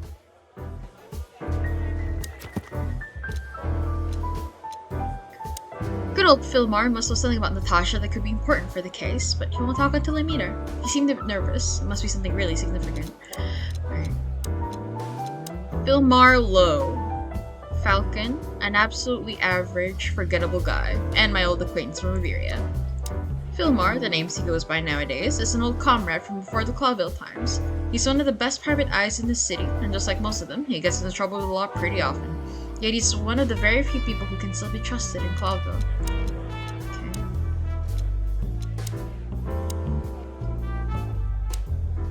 She has pretty long legs. I mean, pretty and long legs for a squirrel, but I don't want to be prejudiced. We're not here to stare at pretty squirrels. We're here to investigate, remember? Alright. So, where the hell is Natasha? Well, let's ask that stud over there with those nice gals. That guy looks way too horny for my taste. Oh man, your sense of humor is bad as ever. You just need to get used to it again. What I was hoping to have missed the main event. You're a rusty old cock, that's why. So says the little butt jam. What? That's not even a word. It is now, all because of you. You should feel honored. Butt jam. You know, Sonny, sometimes you're like an evil little child. That's great. That's great. Whoa! Whoa! Oh, shit! This guy is certainly not a gangster henchman. Of course he's not. Movie poster. Oh. Huh. Another Lupus movie. Jeez. Is there nothing today they're not trying to sell with this guy? Whoa, don't be rude, Sonny. Lupus is a timeless genius. Have you seen Predator City? God, I'm still getting chicken bumps. But wait, who's that next to him? Cassandra Ruby Faye. Nah, never heard of her. Cassandra Ruby Faye. Oh, gods, even her name makes me go weak in the knees. Watch your blood pressure, pal. Don't mind me, just women and guns are my only weakness. Huh, no shit. The loudest howl. He has the case, he has the girl, he has the gun. He is the alpha. Crazy. Hannibal Bogan and Louisa Bandicoot, Big Sheep. The picture they were buff. You think this is one of those movies where the femme fatale gets everything in the end and the poor detective's left stranded? Yep, just like life.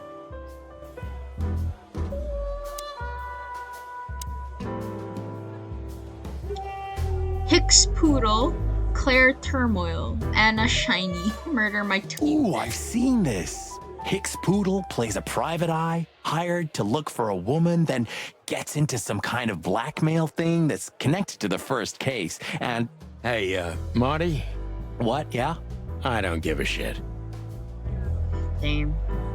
I give a shit, Marty. I want to hear more. Veronica Kate and Robert Fodder. This done for hire. That's amazing. Oh, I know this fodder guy. He was kind of good in Death of the Horse. You've seen every clucking movie. You know, Laura and I go to the movies a lot. When was the last time you went? Exactly 12 years ago. Oh, you remember that precisely? Let me guess. Molly?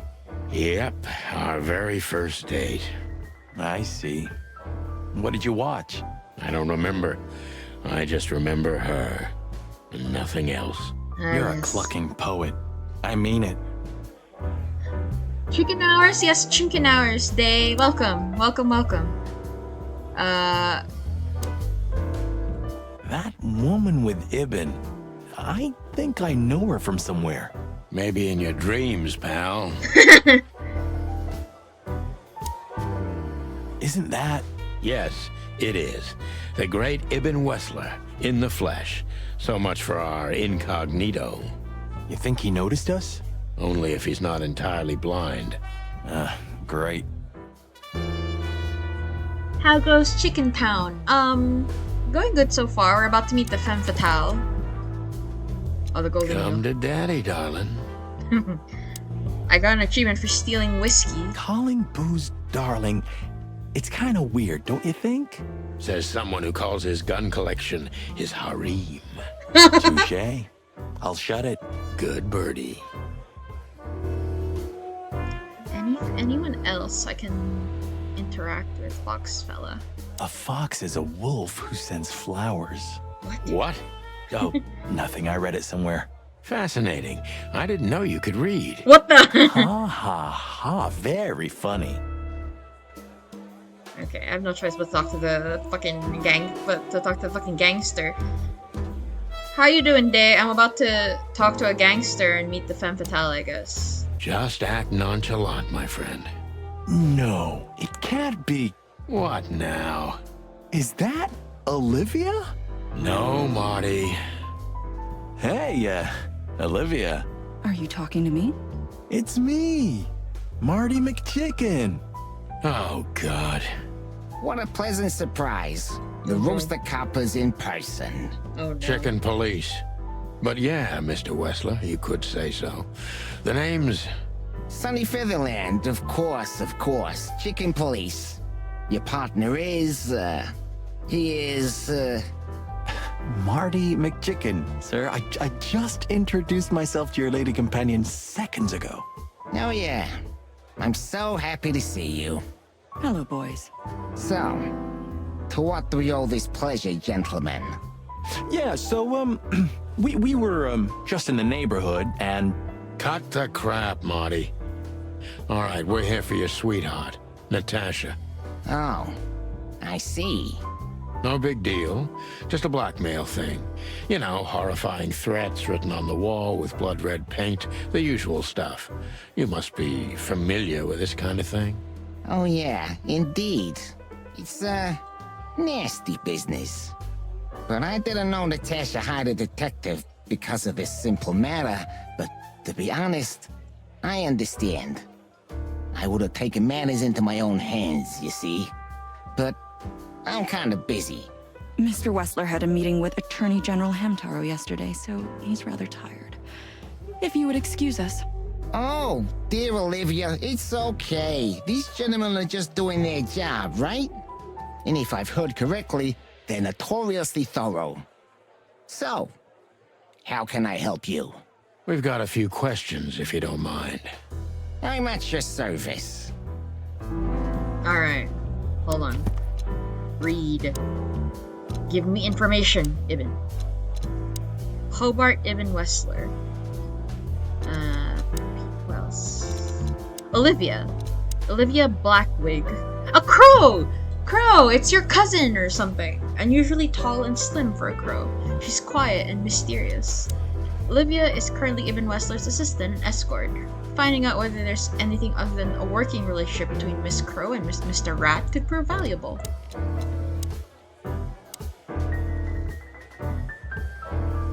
Cousin does seem accurate, yeah. Nice bunker you got here. Well, thank you, but it's not mine. Not anymore. But I'm sure you already know that. Listen, detective. If you want to know something, please ask straight, huh? All right, Mr. Wessler, let's make this a bit more professional.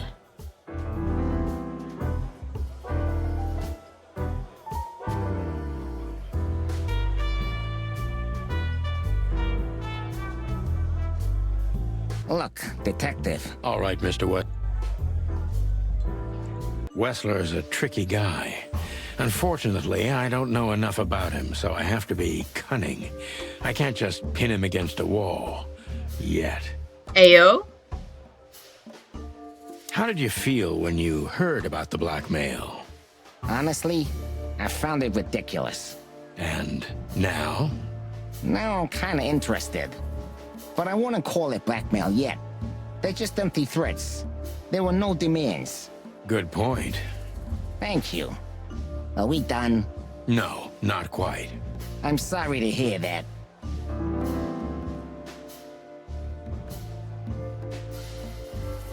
Why didn't you just call the police? Huh? Why? What would have been the use of that? A few messages aren't enough for a case. You should know that.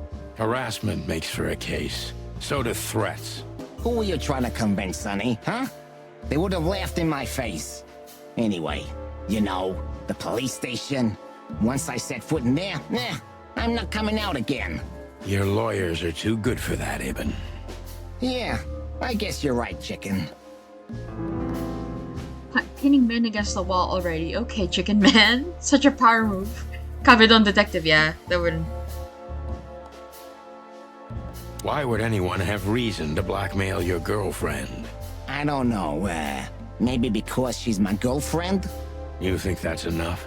It's plenty enough. Good point.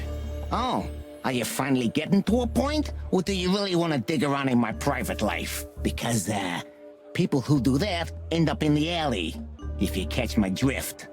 Very much so, Mr. Wessler. Wessler is tougher than I thought, and he's secretive. It's time to gently beat around the bush. Anyways, I'm hungry and just kind of lounging in bed. It's been a wild, like, 18 hours. Are you okay? Is everything alright?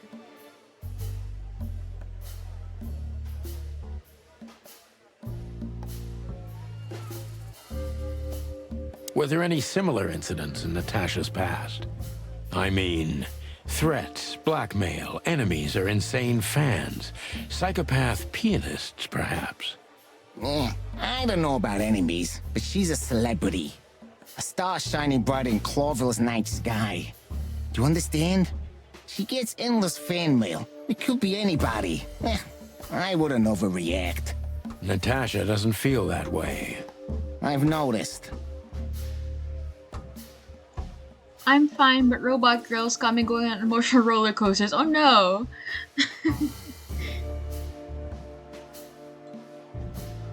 Do you think one of her fans is the culprit? Someone who can't take rejection, maybe? Why not? It's quite common. It's a typical motive, indeed. Any ideas who it could be? Yeah.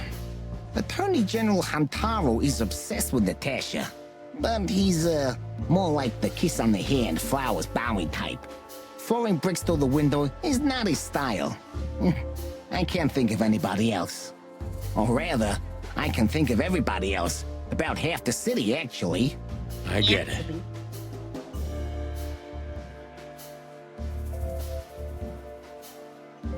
Have there been similar threats in the past? Right to the point, yeah? Yeah, I get it. But sadly, this is a dead end, my friend. No threats like these, whether you believe it or not. Well, it really seems like a dead end, so I'll just back up and try from a different angle. You do that. Damn it. God, I hate the word pianist. I don't like the pronunciation pianist. I like pianist. But yeah, I cried like 3 times this morning from Nikke Event Story alone. Oh no! And then another 2 times from Musume. Oh no!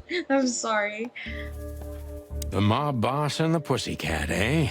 How did you even meet? Huh? Are you trying to piss me off, Corpora, so I accidentally let some big secret slip out, huh?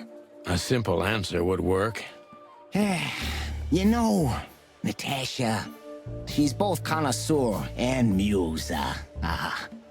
So, how was it?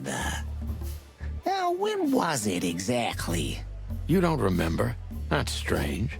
Ah, yeah. The Millions, of course. It was like another lifetime. It happened right here. Only this place was called the Millions back then. She was a dancer. Behind the scenes, I arranged opportunities for her on the big stage. Yeah, maybe she still doesn't know it was me. Then one day, I invited her for a drink with a promise that if she was willing to meet me, I'd buy the place for her. I guess she was willing. The next day, she had the club in her name. Well, that is romantic. Yeah, there are many kinds of romance, Birdman. There's cheap and there's expensive. You get what you can afford. It's fine, I'm just very emotionally involved. I'm really enjoying the anniversary story so far. Could have been the second half after dinner. The girl drama is real sometimes, so I get you. Girl drama, Uma. A slightly odd way of phrasing that, but I think I get it. Do you live in the same house as Natasha? Oh, you're really something. Natasha's a free woman, but mostly, yeah, at my place in Goldtown. But she has her own kind of a weekend house. How often does she use the weekend house? Yeah, every other weekend, roughly. I see. That's very important information. Yeah, if you say so.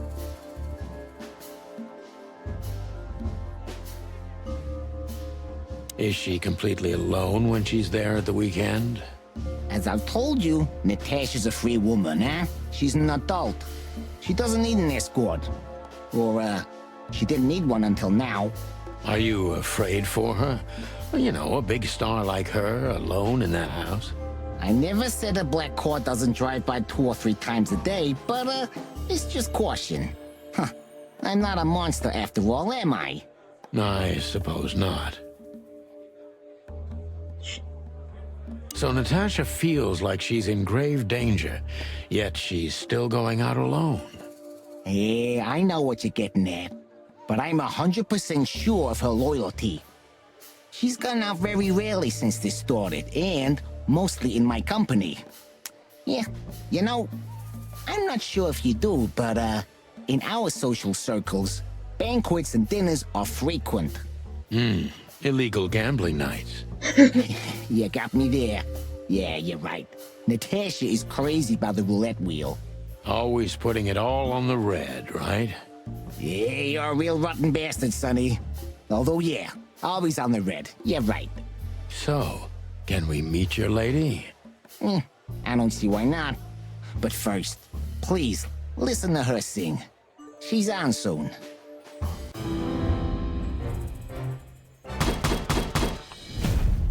Decent cop. Ibn's trying very hard to change the subject when it comes to the threats. He obviously knows more than he's willing to tell. Thank you for your time. We'll be seeing you. I have no doubt about that, unfortunately. Hey, we should grab a coffee or something, Olivia. You know, for old time's sake. What the? Pleasure to meet you, gentlemen. Goodbye. Oh. Please, take a seat. The show's gonna start soon. Oh, here it is.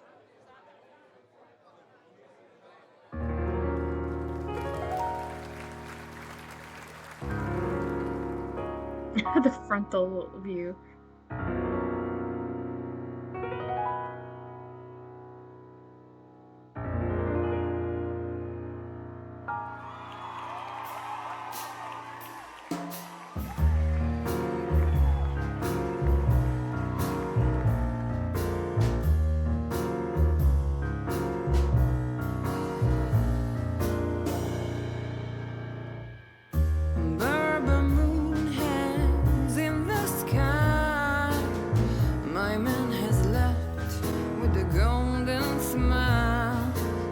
This is so funny. You can kill me, honey.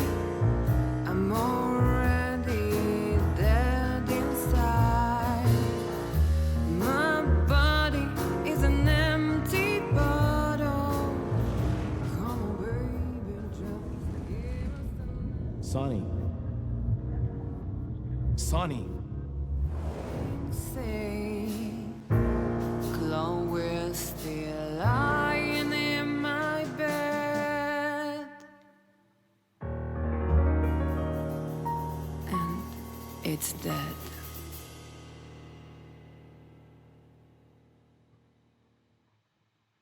That was, unique. Oh, that is cute. Nobody has ever given me such a unique compliment before. Forgive me, my name is Santino Featherland. I thought so.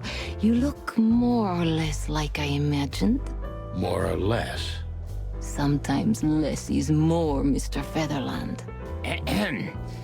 You were amazing, dear. As always. Could you be my little furball and fetch me a cocktail?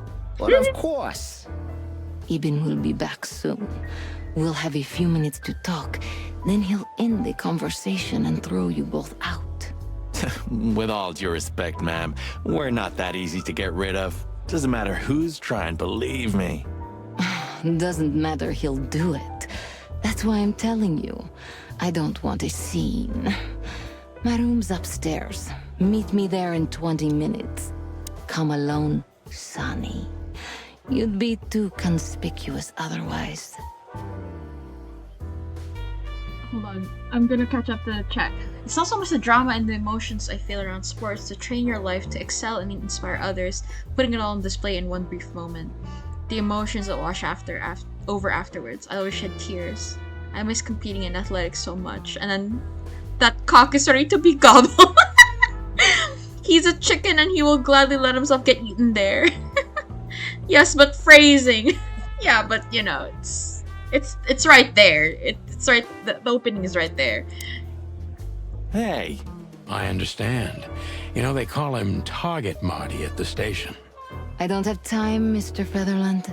Sure thing, Natasha. I'll come to your room. 3 knocks, a short pause, then another 3. I'll be waiting. Go, before he comes back. I knew she was trouble the first time I saw her. She wore danger like a perfume. It was simply part of her being, and it attracted me, like light attracts the moth people. I wanted to be the microphone as she whispers her melodies, or the pillow she rests her feet on while reading some cheap romance. Oh my God. I wanted to be her nightdress, barely touching, barely covering her marble skin. But I was a cop, and a lifetime wouldn't be enough to rid myself of what a woman like her hides under her makeup. Keep your distance, Sonny. Just keep your distance. See what I mean? Yes, I see what you mean. Rain, have you seen the buff Twitter Scottish Moth Girl? I have not. I am not on Twitter, so I have not. Please kindly enlighten me. I'm very interested. He's simping real hard. One song and he's simping real hard. It's crazy.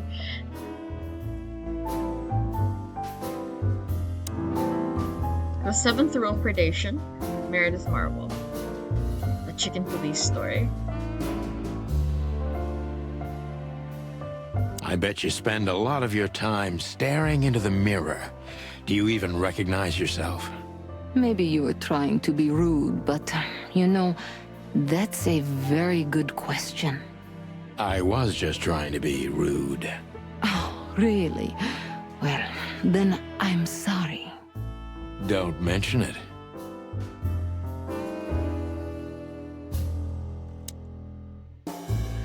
Dang! Gee, that is a, unique picture. And kind of daring. I admit I've never seen anything quite like it before. Yes, I admit it's a little daring. I keep it. It evokes good memories. A precious old friend of mine. A most wonderful artist. He's got an eye, that's for sure, considering his model. Was that supposed to be some kind of compliment? I don't know. I don't compliment often. Not on purpose, anyway. Oh, you're funny.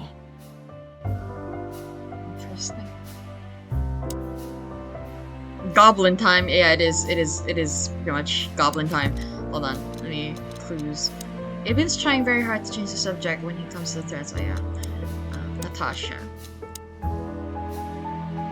Yes.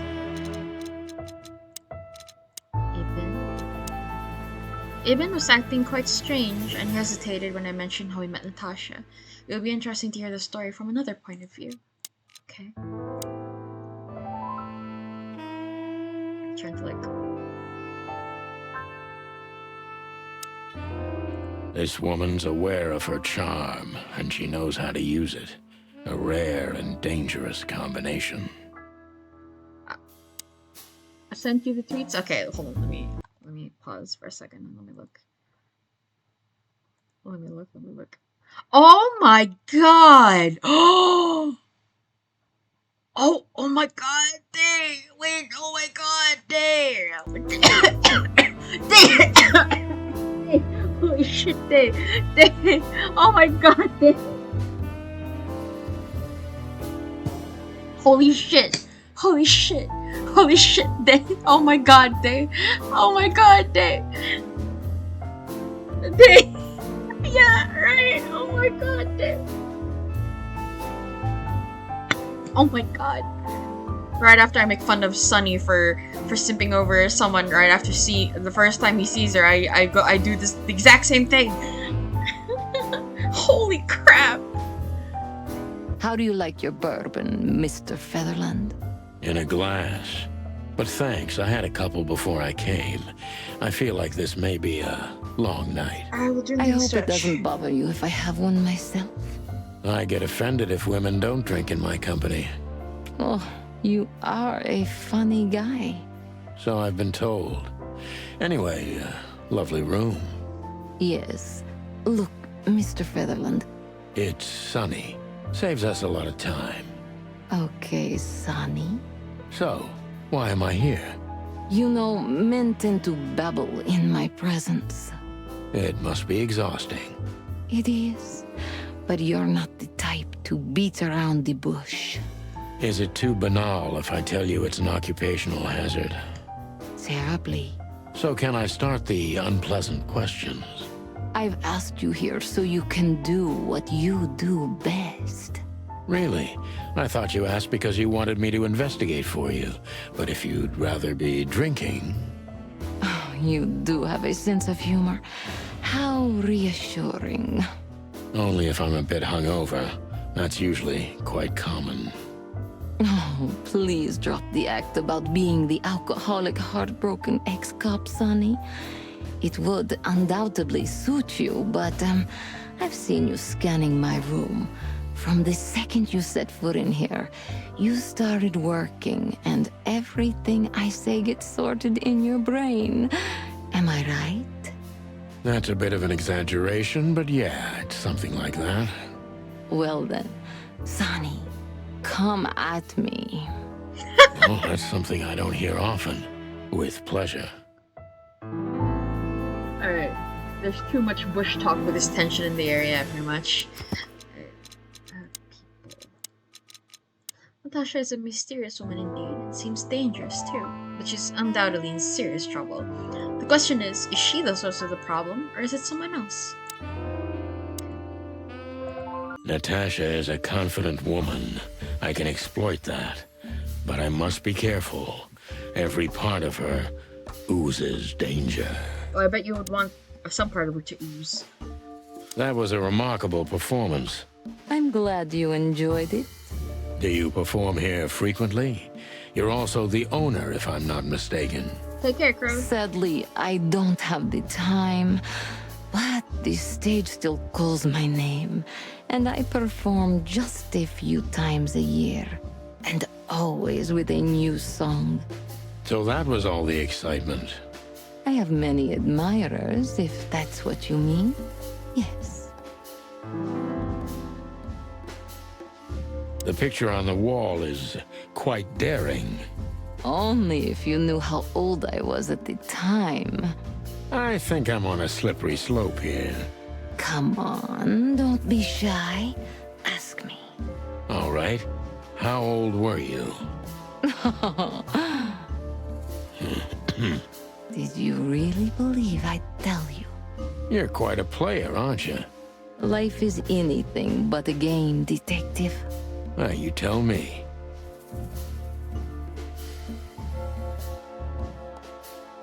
Do you think one of your admirers might be behind the threats? Those who admire me usually idolize me. No, I don't think it's one of them.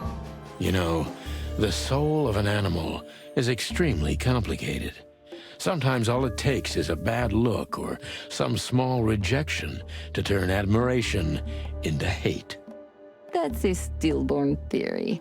No one hates me if they once loved me, Mr. Detective. Ah, I see.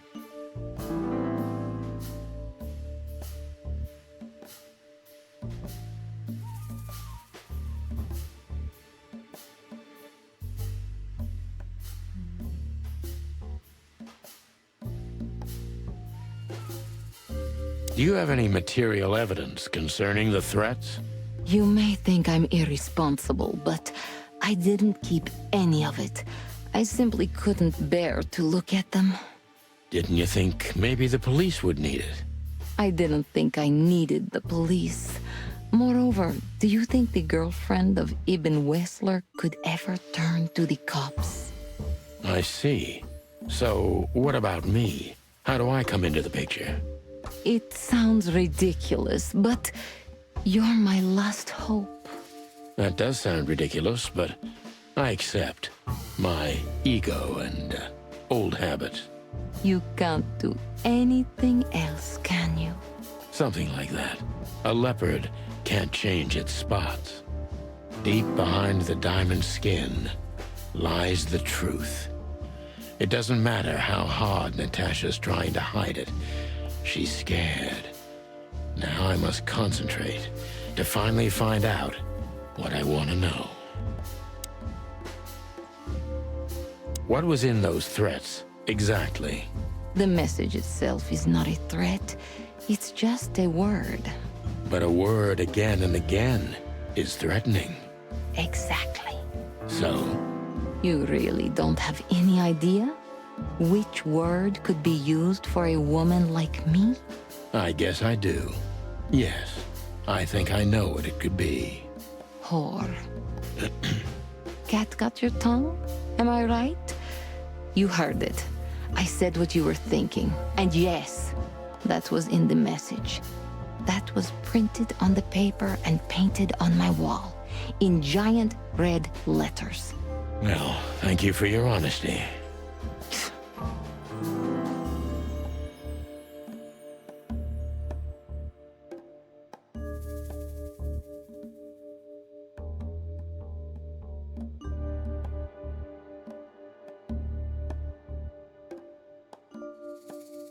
Could the threats have anything to do with the dangerous relationship between you?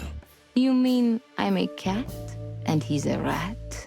Every interracial relationship has risk, but yes, this one's more conspicuous than most.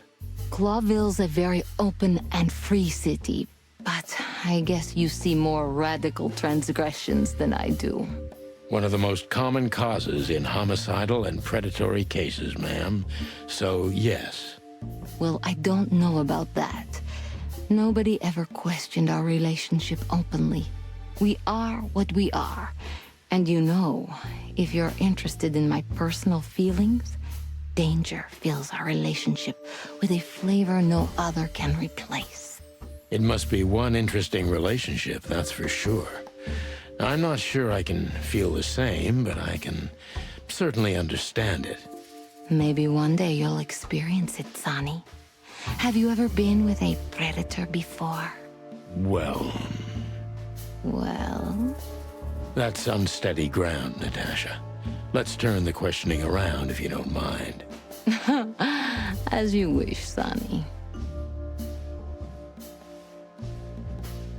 Damn.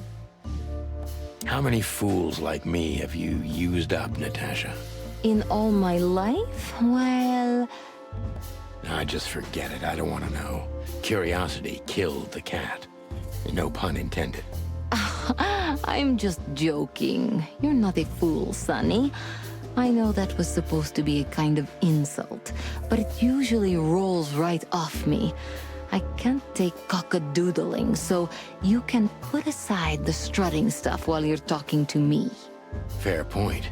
Broadcast received, ma'am. Natasha is a mysterious woman, but I must gouge out at least one of her secrets. Enough games. It's time to know why I'm here. Let's stop beating about the bush. How do you know Molly? I'm prepared for that question, but it's still not easy. You knew very well that if you threw in the name of my wife, I'd come to you, no matter how vague and suspicious the case was. I just want to know if you're simply a manipulator, or you're really that desperate. I really know her. I'm not lying. Oh, really? How? Were you a nurse, too? Forgive me, but I don't think so. Don't be rude and so cynical, Sonny. I'm sorry, but that's me when feline claws are at my throat. Molly is an old and good friend of mine. She has nothing to do with this, but I knew that if I didn't mention it to you, you wouldn't have come. Yeah, Natasha, you're right there. I knew you were a decent fowl, that you would help me. That's what you're famous for. Don't go there. Flattery doesn't work. Look, forgive me.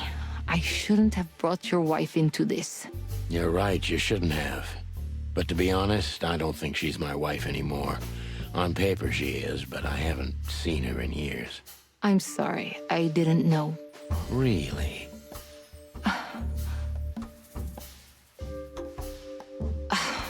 I did.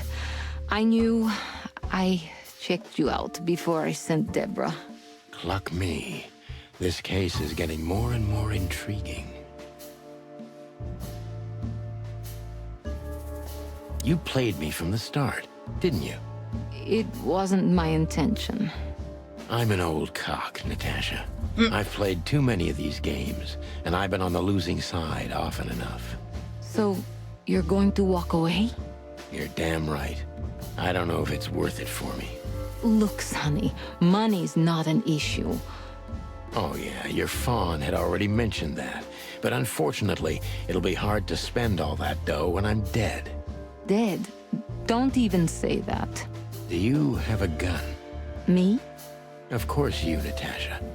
Do you have it on you? Not at the moment. Well, let me give you some advice.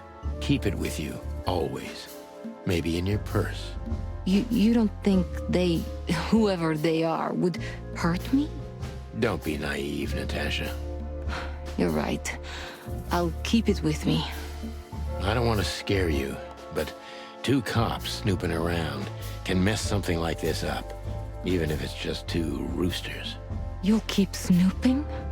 Thank you, Sonny. Maybe you're getting yourself into even deeper trouble with me. Thank me when this is all over. Damn it! Rusted copper. Do I want to try that again?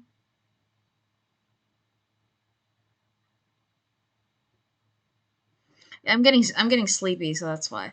The threat, or rather the threatening word in the messages sent to Natasha is simply whore. It's brief, but says a lot regardless. Okay.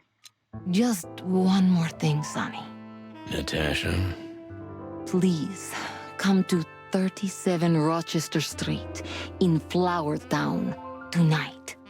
I'd like to show you something that could be of a great help in your investigation. I was afraid this was coming. Why there? Why not here and now? It's something I keep hidden there. I won't take the risk of Ibn or one of his men seeing it. Isn't Ibn too dangerous to keep secrets from? Sonny, a woman is naked without her secrets. I knew you would understand. Oh yeah, I understand everything. So, when do we meet? The night is almost over. I'll be there in an hour. Don't be early, and don't be too late. Look, Natasha, you know... Please, This is very important to me. Sure, I get it. I'll be there. Thank you. Until later, Natasha. Goodbye, Sonny. Inventory item.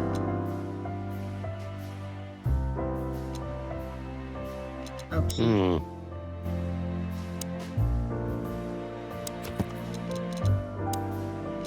Clues. Natasha's afraid and her fear is genuine, but she isn't telling me everything regardless, and I don't like it.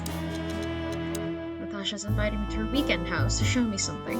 In any other situation, I'd be glad about it, but in this case, I'm worried.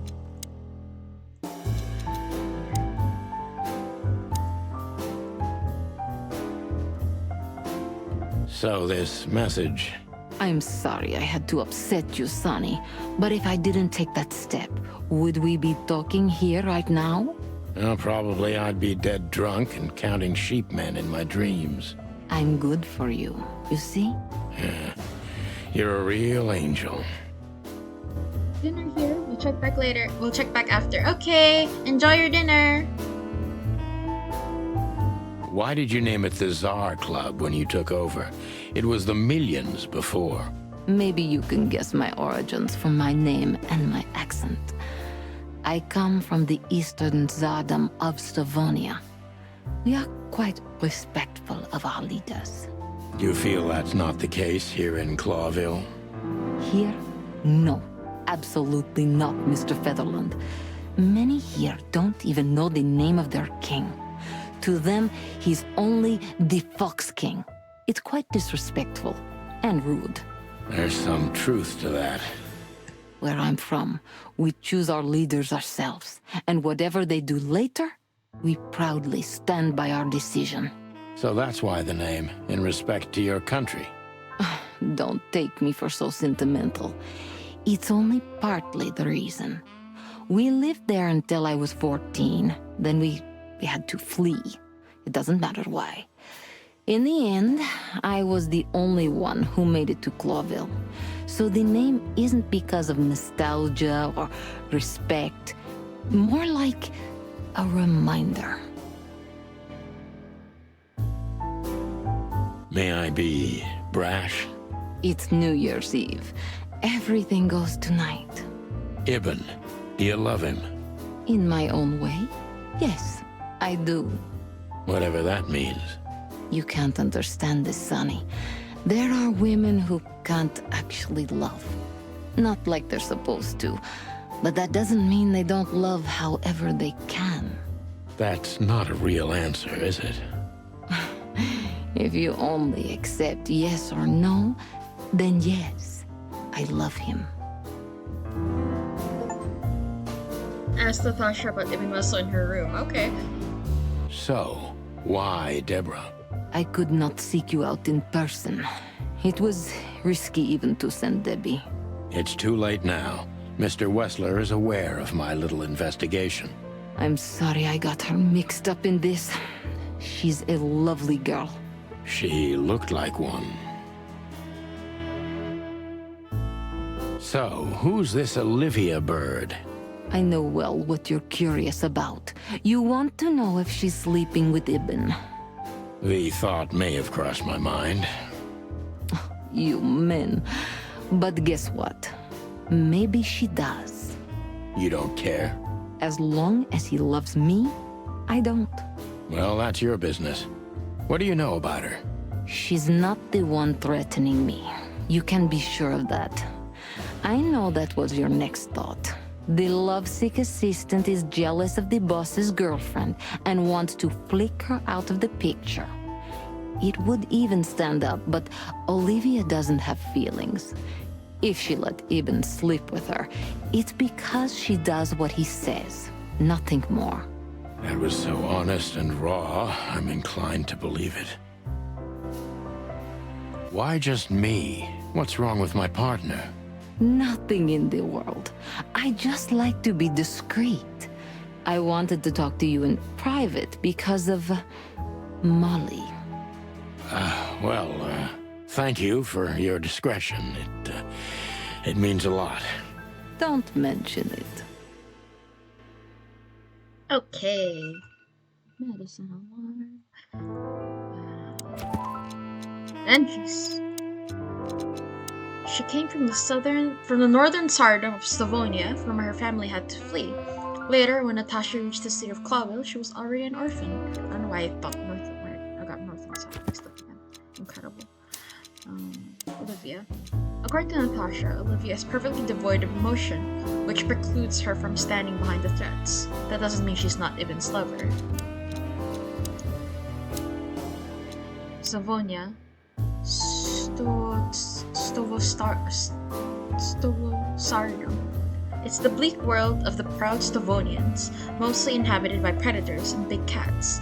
The political situation between Clawville and Slavonia is quite tense and delicate for both historical and commercial reasons.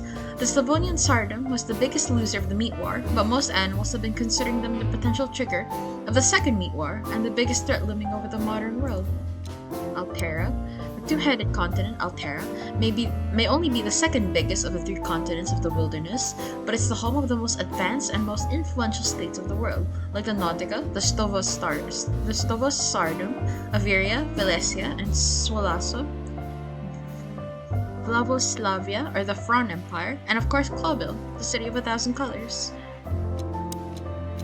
Hector III, or as most animals call him, the Fox King, is the third member of the Fallow dynasty. Although Clawville is a small state, its king is amongst the most influential animals of the wilderness, not because of the sea's actual importance, but for riches of its faraway colonies. Seriously, how did you find me? Not even my boss knows where I live. Although I didn't include Ibn in my little private mission, some of his resources were still available to me. Yeah, let me guess. There's someone at the station working for him. Someone? You're so cute when you're playing naive. Have you ever had dealings with the police? Not in this city. And otherwise? Does it really matter, Mr. Featherland? Maybe it does. More than a little. I'm afraid you'll have to unravel that thread yourself. But you will find nothing but a dead end. Do you have a light, Natasha? I'm sorry. I've never smoked. Really? That's very uncommon in your line of work. It was uncommon in all my previous lines of work, too. But I promise the next time we meet, I'll bring you a box of matches. I might take you up on that. No trouble at all. Do you have a... I'm really...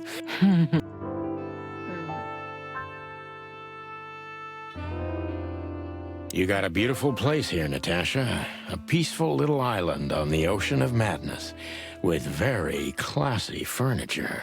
Ibn likes me surrounded by elegant things, you know? You're an elegant thing yourself, sweetheart. Oh, that's charming. Thank you, Detective. Anything else? Well? Weren't you supposed to be waiting in the car? I was bored to tears, Sonny. I also thought maybe something happened to you. You thought Natasha had eaten me alive, huh? Well, who knows? You're such a fragile little thing. I'm too old for this, Marty. Then next time, leave the dangerous predators to me. I didn't mean that, Marty. I meant you. Oh. Ah, this is the life, huh? What's this guy do? Real estate? Mob accountant? Or is he a movie star? He looks like a coat hanger to me. Damn. That was actually worse than the previous joke. I try. You know, Sonny, I love Laura, and I swear I'm gonna marry her one day. But I gotta admit, that Natasha woman has turned even my head. I wouldn't mess with Laura if I were you, pal. Wouldn't even think about it. There are few women as dangerous as her, and not just because she's a predator. You're telling me.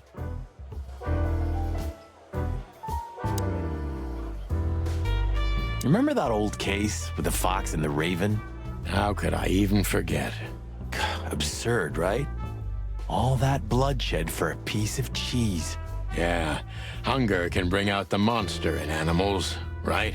And the wildest and most primordial instincts, no matter how civilized they seem. As you say, Marty.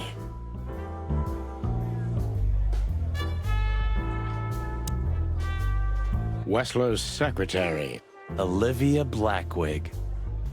You think she knows anything useful?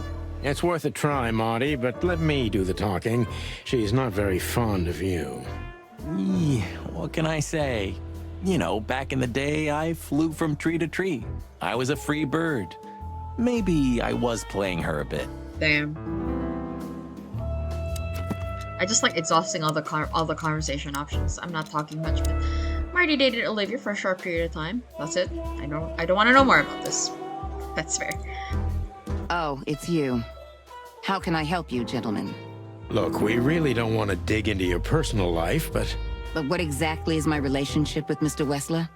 And how close am I to him? You don't beat around the bush, ma'am. Well, actually, I remember. I don't have time to chit-chat, Mr. Featherland. So yes, I'm not one to beat around the bush. And no, I'm not sleeping with Mr. Wessler. Well, thanks for the quick and straight answer. Anything else?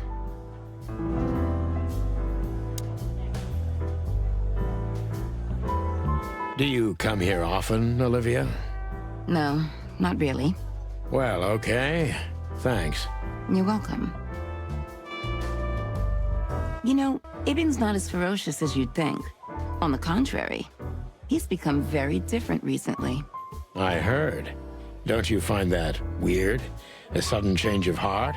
Sometimes an animal just has enough. Fed up and wants a change. I deeply respect that. Well, thank you for your honesty, ma'am. What's your relationship with Miss Natasha Katsenko? We've talked a bit, that's all. There's no tension between you? You know, the pretty secretary. Well, thank you for your compliment, Mr. Featherland. No, no tension. Natasha's an intelligent woman. I respect her. Is that mutual? That I can't tell. If I'm not mistaken, Natasha has a weekend house in Flowerville. Yeah, that's right. Can you tell me anything about it? I've never been there. Allegedly, it's beautiful. Elegant and luxurious. Just like Natasha herself. Okay.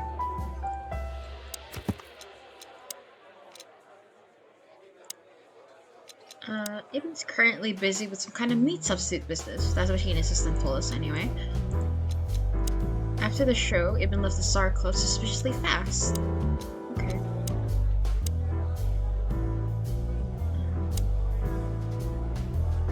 Hey, Marty, I bet you wouldn't dare to go up to him and ask if he hasn't seen your fur coat. What? Why? I'm mad, yeah, but not suicidal. Ah, are you chicken or what? Piss off, old bird. Nah, chicken shit. Excuse me, pal. My name is Santino Featherland. Gabriel, what do you want, chickens? Do you happen to know where Mr. Wessler went? Do you take me for a fool? Get out of here while I'm in a good mood, birds. Okay. Thanks, big boy.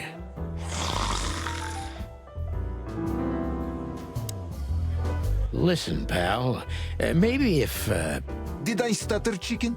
Get lost. Okay. That's that. I was just like exhausting the things. Where are you? Gabriel. Gabriel the Grinder Antipov. Quiet and deadly, most likely from Stavonia. Bobcat. This Bobcat is most likely Ibn Wessler's goon. That is just about right.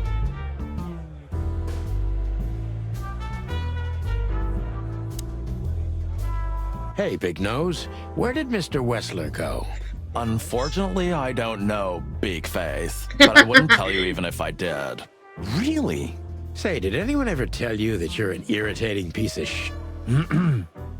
Anything else, dear sirs? Isn't that Filmar standing over there at the bar? You're right. Time to say hi. So, have you talked to Natasha? In fact, yes. She was, kind of mysterious. I bet she was. You know, I've never abandoned a case before. Not voluntarily, anyway. But that woman... You're, too old for this shit, huh? As you say, pal. That's exactly how I felt, too. Before you leave, take this and examine it closely. What is it? The reason I've decided all of this is not worth it for me. Wow, that sounds encouraging. Take care of yourselves, guys. This case, maybe it goes deeper than you'd think. Oh, that makes my feathers stand on end. Ah, old croakers. You're safe while I'm here. Okay, I didn't say anything. Ask. Okay, what's the thing? We stepped into it, didn't we? Of all that's furry, what kind of a list is this? Exactly. I have no idea, but I don't even want to find out. Those names, all top dogs. Maybe they play cards together. Sure, that's very likely. Anyway, I pried this list out of a dead man's hand. Somebody dropped him outside the forest, a few miles from the Wessler residence. I should have known she was keeping secrets. Keeping secrets? She's the secret herself. Thanks, Philmar. This could be important. Don't thank me. Maybe I've just signed your death warrant. Oh, thank you, sir. Ah, shut up, Marty.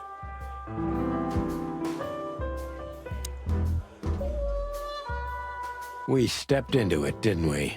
That's an understatement. All of these names belong to the upper crust. Yeah, I noticed. It's only some sex cult, if you're lucky. Don't even go there, Marty. Yeah, all right. Wonderful girl. Either I'm gonna kill her or I'm beginning to like her. That's funny. I swear I've heard that before. To be honest, me too. The truth is, Ibn's a dirty bastard, but he's likable. It must be his charisma that snared Natasha. Maybe there's more to it than simple wild love. Who knows? Animals commit the dirtiest of deeds for wild love. You've got a point. Who is this woman anyway? She's like Ibn's shadow. Nobody knows anything about her. I don't know if she has anything to do with the case, but it's worth keeping an eye on her anyway. More women, more trouble. You already fantasizing. Even the sight of young women make me tired. Anyway, most people say she's the rat's lover too. But next to Natasha, I doubt he'd want her. Anyway, the pussycat would have already torn her to shreds. Could be. So, Natasha invited us to her weekend house. That's either very good news or very bad news. 50%. That's not that bad, is it? That's an admirable attitude. Attitude, yeah, he's got that. Most of the time, I think that's all he's got. Hey. Alright.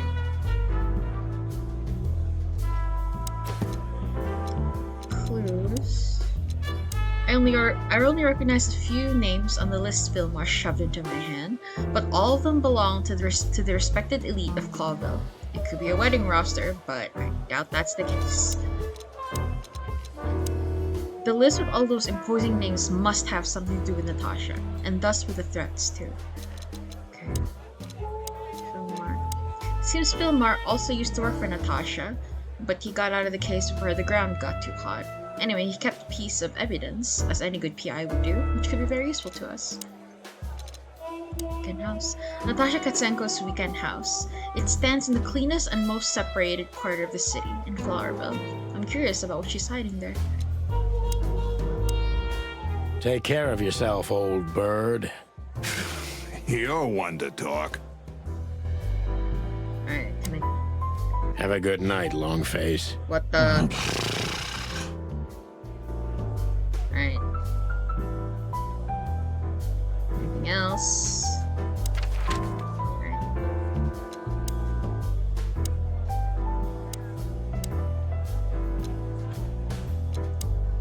Ooh, a nice cup of coffee a la Zip, huh? We're not here for the coffee, Marty. Zip always knows more than what he lets on. It'd be worth interrogating the old trash panda. If he forgave us for wrecking his joint last time. He'll never forgive us, Marty, but we helped him out of trouble so many times, he's not gonna have any choice. Awesome. I hope you're right, old bird. Everything all right, old man? If there's something we can do for you, just say so, okay? Well, all right.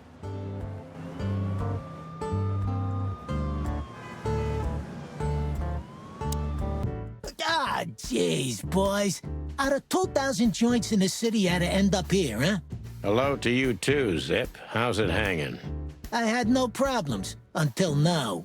Ah, don't be such a drama queen. We just want to ask you a couple of questions, then we're out of here. And we won't even trash your place this time. What do you say? I say let's get it over with very, very quickly, chickens. Relax, pal. We'll be as fast as a hummingbird. I'm not your pal, and you're as far from a hummingbird as I'm from a polar bear. Oh, come on, Zip. Don't be so hard on yourself.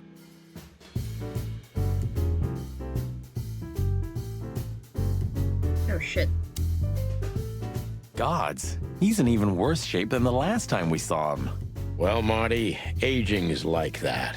And while we're at it, looks like you've put on a few pounds. What? Who, me? Don't make me laugh. I weigh exactly the same as I've always done.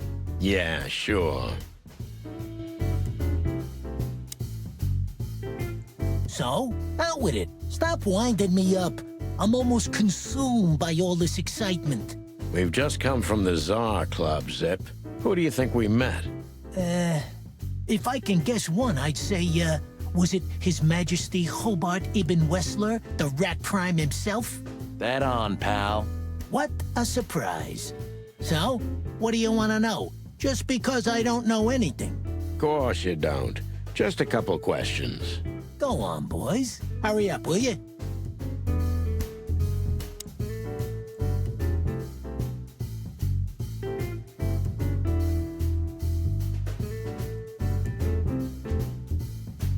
We also ran into Filmar.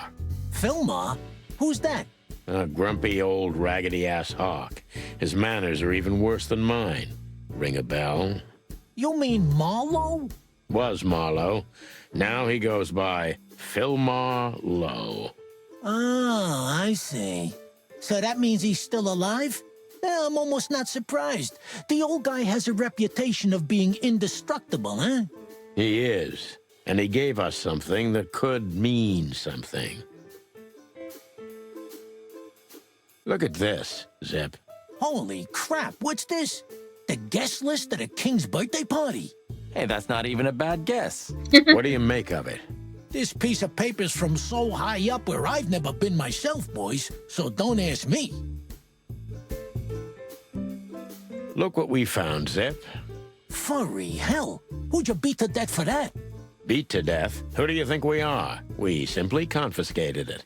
You sneaky broilers, I'll give you $50 for it. Don't make me laugh. It's worth 3 times that. Oh, come on, give me a break. Tough luck, Trash Panda. We spoke to Natasha. She's scared. Well, it's not good life insurance to be the girl of the most powerful gangster in the city. It's not about that. Someone's been writing offensive messages to her. She feels threatened. I only know that every second husband in the city wants to have her, and every second wife wants to wring her neck because of that. Nothing else. Thanks, Zip, but we're not any further ahead. But not further back, right?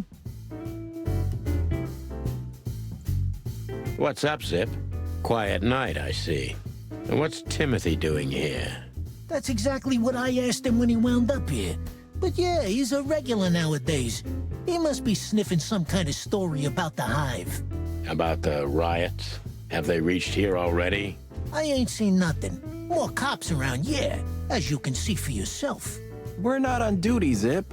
It's still the same. A cop's a cop. A lot come by, but besides beating up bugs, nothing much happens. It will, Zip. I can sniff it in the air. If you say so, Sonny, your sense of smell is better than mine.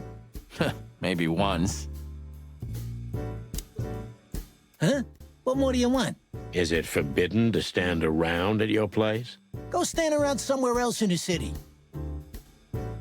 Alright, fair. Damn it, what's the scribbler doing here? Sniffing some juicy story? I think I still owe him a great big left hook. What did he do this time? Oh, nothing. Just since I first met him, I wanted to punch him in the face. I can understand that.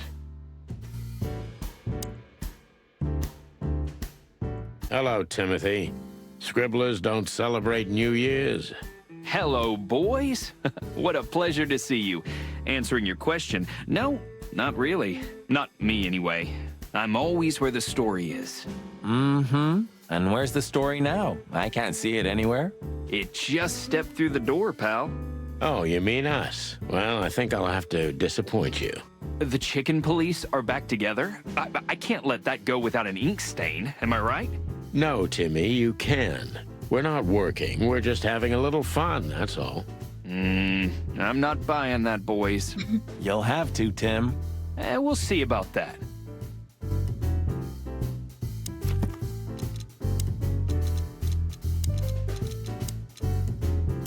Timothy Saltwater, loud, annoying, and overly enthusiastic. Unfortunately, he's the #1 fan of the chicken police.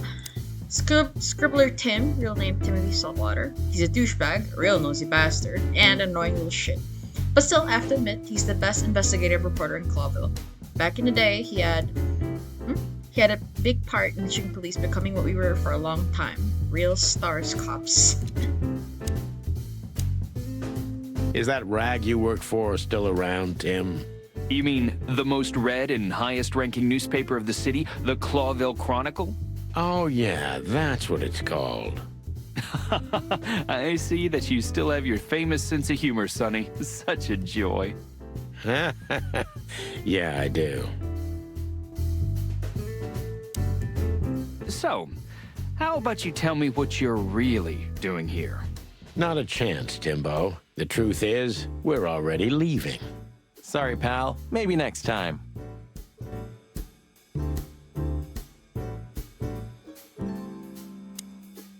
So, how about you tell me what you're really doing here?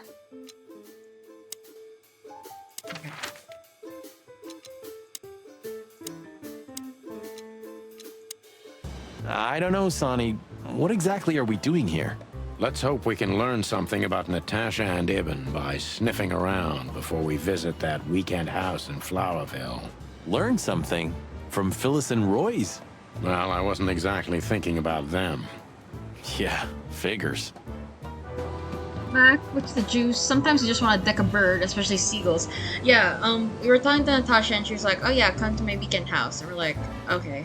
So I went to... I'm just going around like the optional places.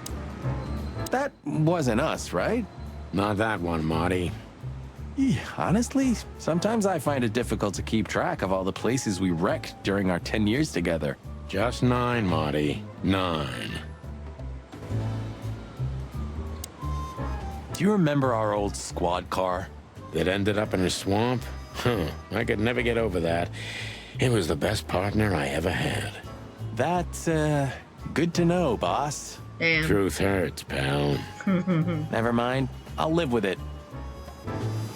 Honor, strength, and unity. Pigs, ruffians, and vigilantes. Excuse me. Christ. Are those two gonna stand out here all night long? I don't know, but I wouldn't put it past them. They're operating by some incomprehensible logic, at least for simple birds like us. I wish we had the smarts to understand. Maybe one day, Marty. Maybe one day. How's it going tonight, boys? Uneventful so far, Sonny.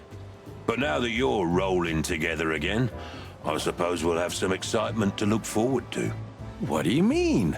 Are you kidding? Last time you shot up a theater, and, if I remember correctly, each other. That was a complicated evening. Aye, sure. Complicated.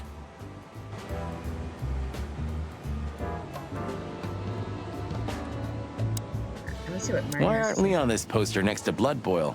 Because he hates us, Marty. Oh, yeah, right.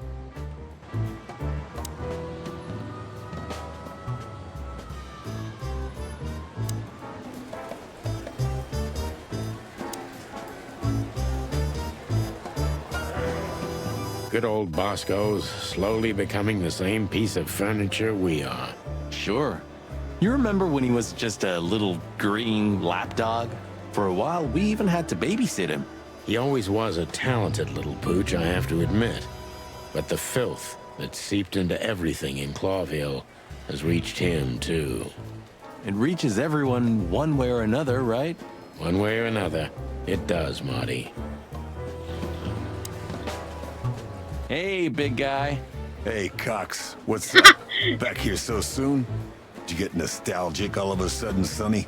I'd rather be anywhere else than here, Bosco, but we're sniffing around on a case. Hoo-hoo. Are you trespassing again? Who? Us? What are you thinking? Just an old case. Still open. Not official, but not active either. We're not bothering anyone. You know, old habits die hard. I know. I'm just messing with you. So, how can I help you? Do you still remember Philmar? Do you mean Philip? Of course I remember.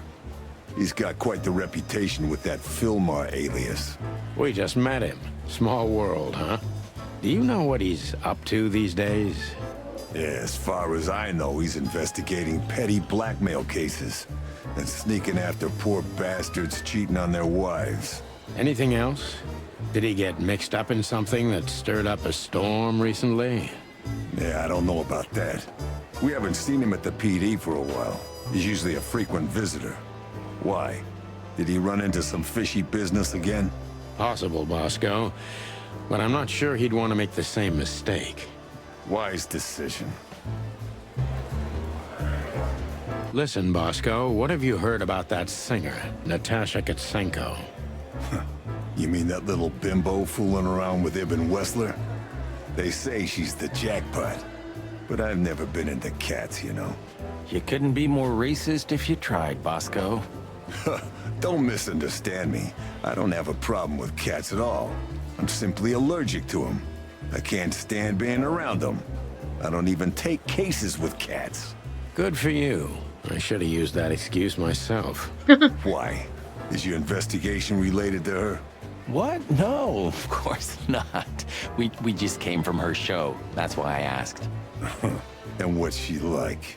Well, I guess your cat allergy would go away for the rest of your life if you met her. Really? Maybe I'll have a go and see for myself one day. Listen, Bosco, what do you make of this list? Maybe it's the guest list of some fancy ball. These are some rather influential names, the ones I recognize anyway. Movie stars, politicians, a few names from the Council of 12 even, if I'm not mistaken. You're not. Are you blackmailing them? Because if you are, I'll gladly accept a nice big juicy bone in exchange for my silence. Stop screwing around, Bosco. It has nothing to do with our case. Which is what, exactly? We're still not gonna tell you.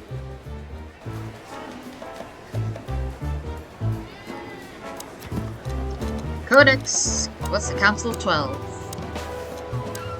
Although Clawville is a monarchy, the actual power and jurisdiction, aside from the king, are in the hands of the Council of 12, or, as most animals think, entirely, and the king himself is only a puppet and a symbol.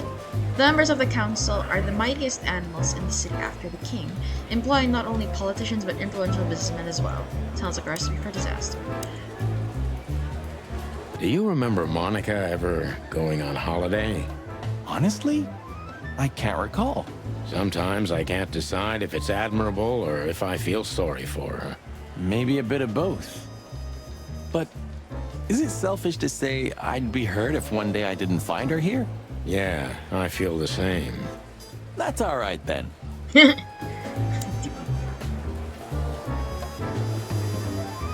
So soon? That was fast.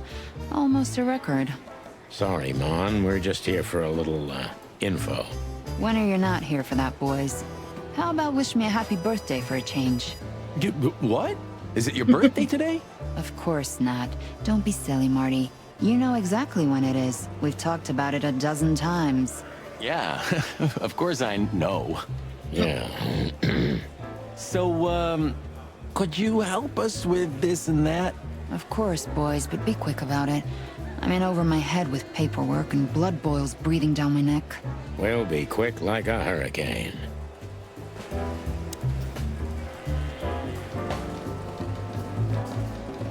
Guess who we met today? In person, Mon. King Hector III? Even better. The one who commands the king. Does he? Wait a minute. Maybe. Hobart Wessler? Damn right. Hobart Ibn Wessler in the flesh. Wow. And you're still alive. That's quite an accomplishment. But seriously, have you heard that he wants to get out of the black market business? Allegedly, he's trying to clear his name with some kind of new meat substitute. His name's gonna be rather difficult to clear. It's a heroic and impossible venture. I haven't heard about it, but it's an interesting addition to what I know. Which is? Ibn's been acting very strange lately, and he left most of his business dealings to one of his goons, Mickey. Also known as the Butcher, the Mongrel, and the Slayer. Yeah, we once had the pleasure of meeting him. That's all I know, boys. I know it's not very much, but it's something, I guess. I'll keep my ears open. Thanks, Mon.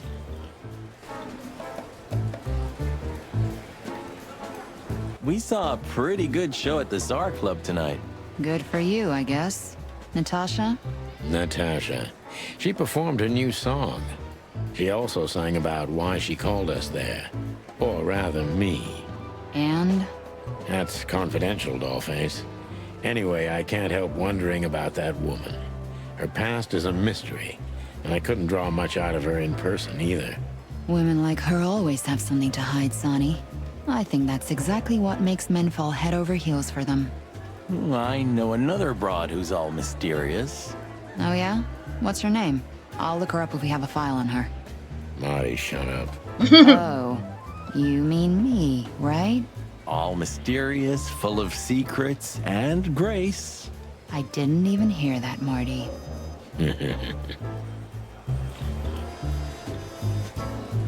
Do we have a file on a woman called Olivia Blackwig? She's currently working as Ibn Wessler's assistant.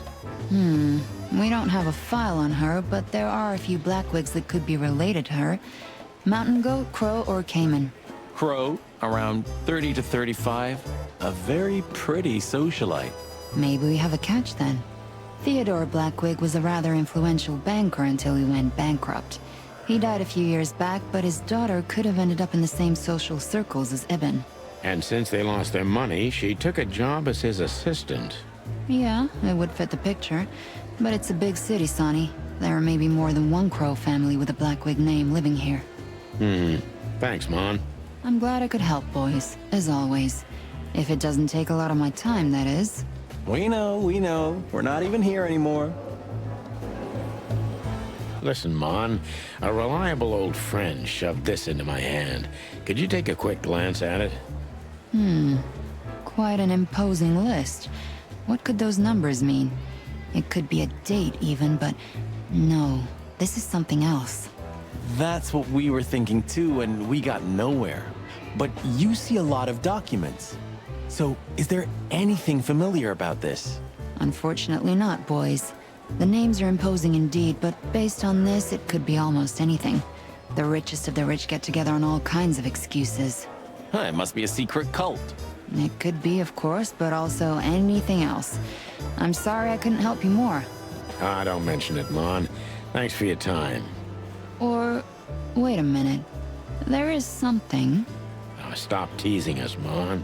I'm sure you've noticed that all the names in the list are men, right? Yeah, of course we noticed. Of course you noticed. Thanks for the observation, Monica. Don't mention it. I'm just a receptionist. You're very lucky, boys. You just missed the boss by 3 minutes. Right now, he's trying to get Malloy out of the toilet. Still can't hold his liquor, huh? Neither on or off duty. But today, he is sloshed. Well, he's a water buffalo, isn't he? He knows how to swim. No, Sonny, just a buffalo. The two are totally different things. Miss Jardine, one of the 7 female officers of the Clawville PD. Don't drink that shit, Marty. It's bad for your health. Sonny, you're bad for my health. Officer Barkman, unwavering cop and a slavering beast. Join the force, protect the crown, serve the people. Get bribed, get beaten by a hooker, get fat. Blood boils in there and I don't want to run into him. I wholeheartedly agree, partner. Let's avoid the whole office section as much as possible. Alright. Did you ever notice how much bigger the lion and the fox are than the other animals? You know, maybe all animals are equal, but some animals are more equal than others. Huh. So that's why our king's a fox and not a sheep or a bird, right? It's maybe a little late, but you're starting to get it, Detective.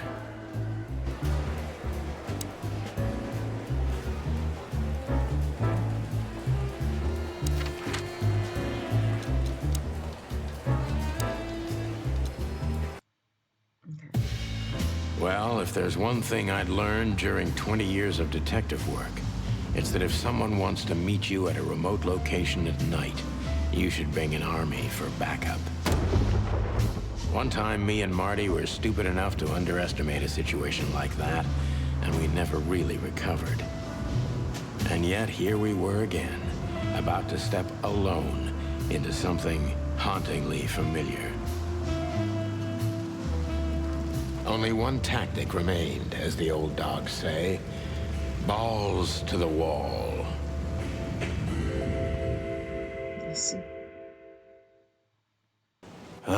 This place gives me the creeps. I wouldn't say I like it either. Let's take a look around before we go inside. Textbook. I'm telling you, it's a trap. Shut up, Marty. So, this is the word. What can I say? The message is loud and clear. Yeah, what matters is who is it for and what does it mean? I can't misunderstand that if I wanted to. We'll see. Wait a second, did that bimbo put a spell on you? As you used to say, don't let it cloud your objective judgment, Boss Bird. Watch who you're talking to, boy. From windows to the wall. Yeah, I didn't want to be the one to say it. Rochester Street. Shoot. Damn. It's not a good sign. Maybe she just lost it when she hurried into the house. Yeah, right. Do you think it belongs to Natasha? No idea. Do you think I measured her feet when I was in her room? Not sure I want to know, but I wouldn't be surprised. Damn. Okay. Chicken police. Hands up. Marty, that's enough.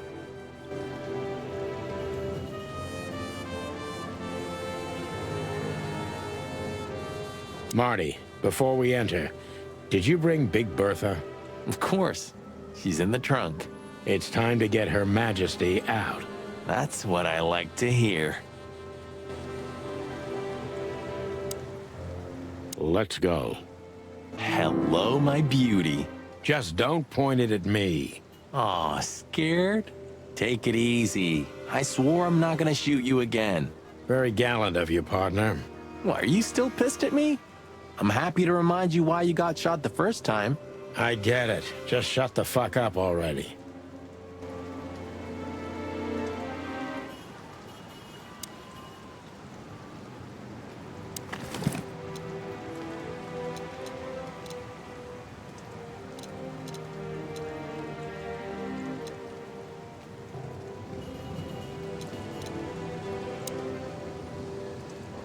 It's the nothing. What was that? Forget it. Just an old quote from a movie. It means it's fucking dark in here. Flashlight. I didn't bring one. Me neither. What a pair of fucking professionals. Yep. But you do have a shotgun with you. We should have shotguns for this kind of deal. Is that from an old movie? No, it's an original. Figures.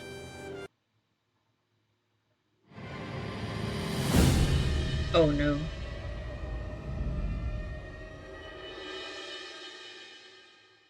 And ta-da. She was lying on the floor as if she was sleeping. She looked peaceful. Almost. The large pool of blood ruined the picture. Poor, delicate Deborah. Maybe you were too pure and innocent for this city.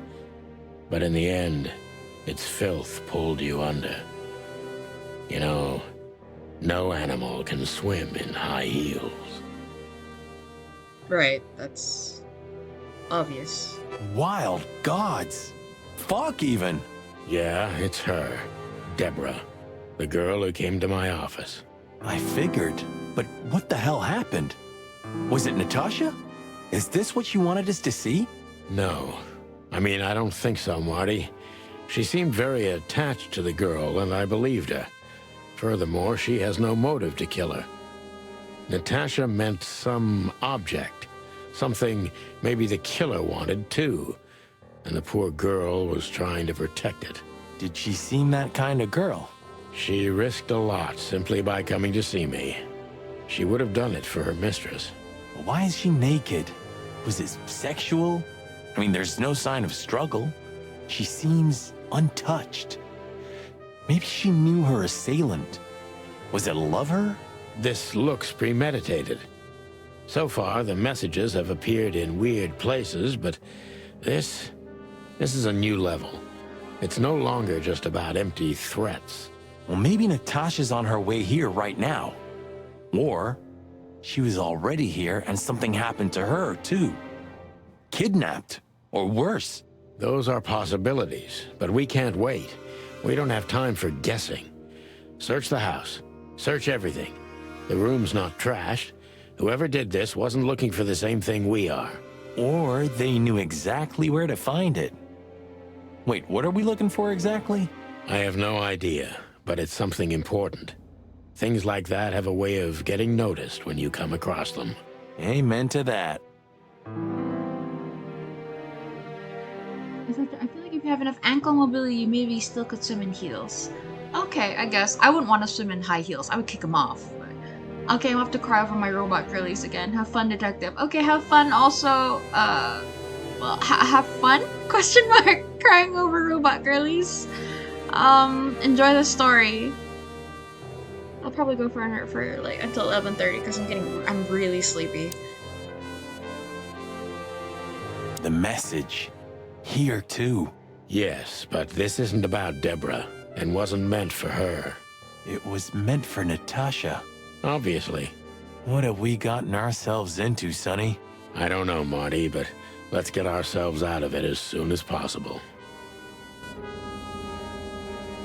Anything interesting in there? Yeah, I think there is.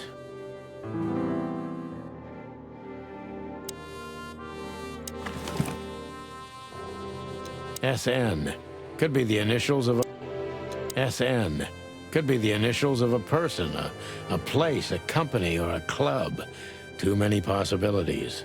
But we must find out where it's from. Okay. Let's start from here. We should call the department. Anonymously, of course. Do you still remember the number? I haven't called my own workplace in years. Cretin. Of course I remember. 555-111. Is it? Since when? Since they invented the telephone. Yeah, of course. No, I knew that. I was just testing you. Yeah, right.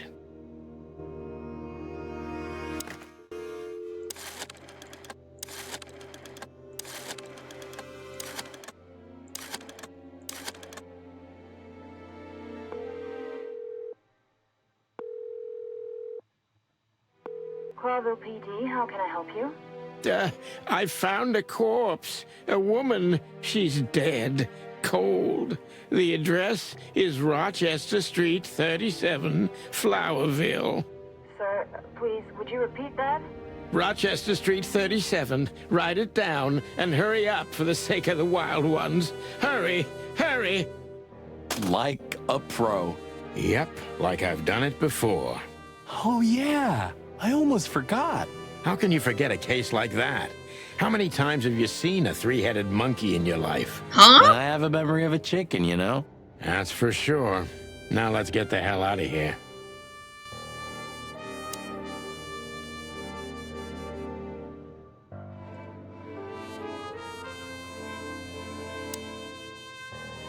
Does this fireplace seem as suspicious to you as it seems to me, Marty?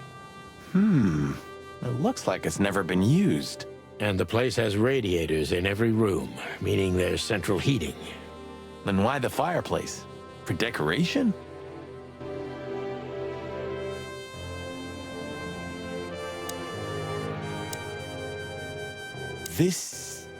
What is this exactly? Oh, yeah. A human. Mythical creature. Quite the cult in Iveria. The whole country's full of these statues. Does it mean anything? They say humans are the keepers of secrets and the messengers of chaos and destruction. You don't think... Let's take a closer look. Damn, just like in the adventure books. Rich animals are all insane. You have a point. Oh, you can't be serious. Is this some kind of... Yeah, it's a riddle, Marty. But it doesn't make any sense. Why use something as simple as this when a 4-digit number is almost impossible? An idle whim, or the riddle has a meaning? Maybe. 4 animals into 4 places. What does it represent? Think, Marty. Where did we see 4 animals holding something in their hands?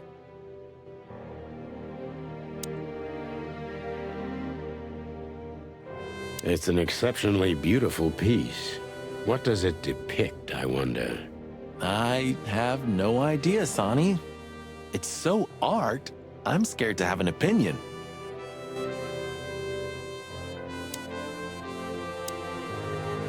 This must be Natasha's family. Wealthy. Do you think she's from the Stavonian Tsar's family? Oh, nobody could have survived that massacre. But I'm sure this family was also close to the fire. What is she doing here anyway? What, an alias? Keeping secrets, and now this case? Do you think it's all connected somehow? Let's not draw hasty conclusions, Marty.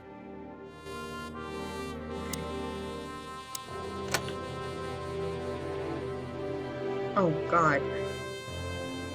Oh, God. Clues. Deborah's dead.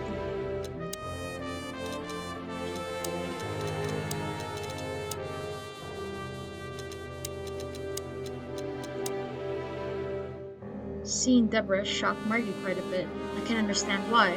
I knew it's not going to be a routine case, but I didn't want to drag this feather duster into anything like this. The human is a mythical creature appearing in many stories and legends. Usually it appears as a wise creature, a keeper of secrets, but it also has a dual nature because chaos and destruction follow in its wake.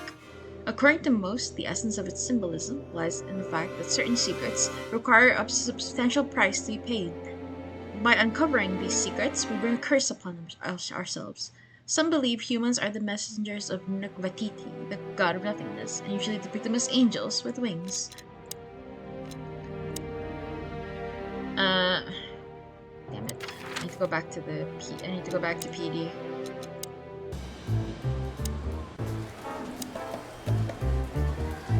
Stork lion,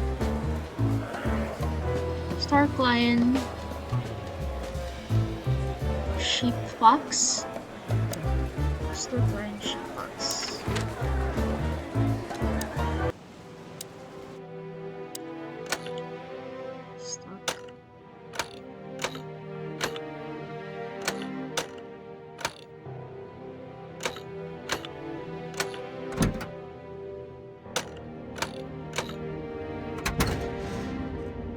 Hello there.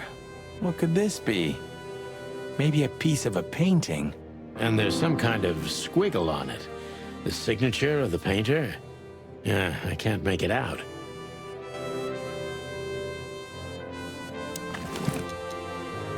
It's a piece of a painting. Judging by how well it was hidden, I'm sure this is what Natasha wanted to show us. So a piece of a painting? That's it? And what's that smear on it? It's too illegible to be a signature. It could be anything. Maybe Natasha can help us. After all, this is what she wanted to show us, isn't it? Well, that's if we find her. She should be here by now. True. Well, then what's next? How about we peck around town some more? We could do that, but I think we should gather what we know and try to figure out where we can go from here. Bourbon in my office? You know what? After all this, I could use a drink. Right answer. Okay.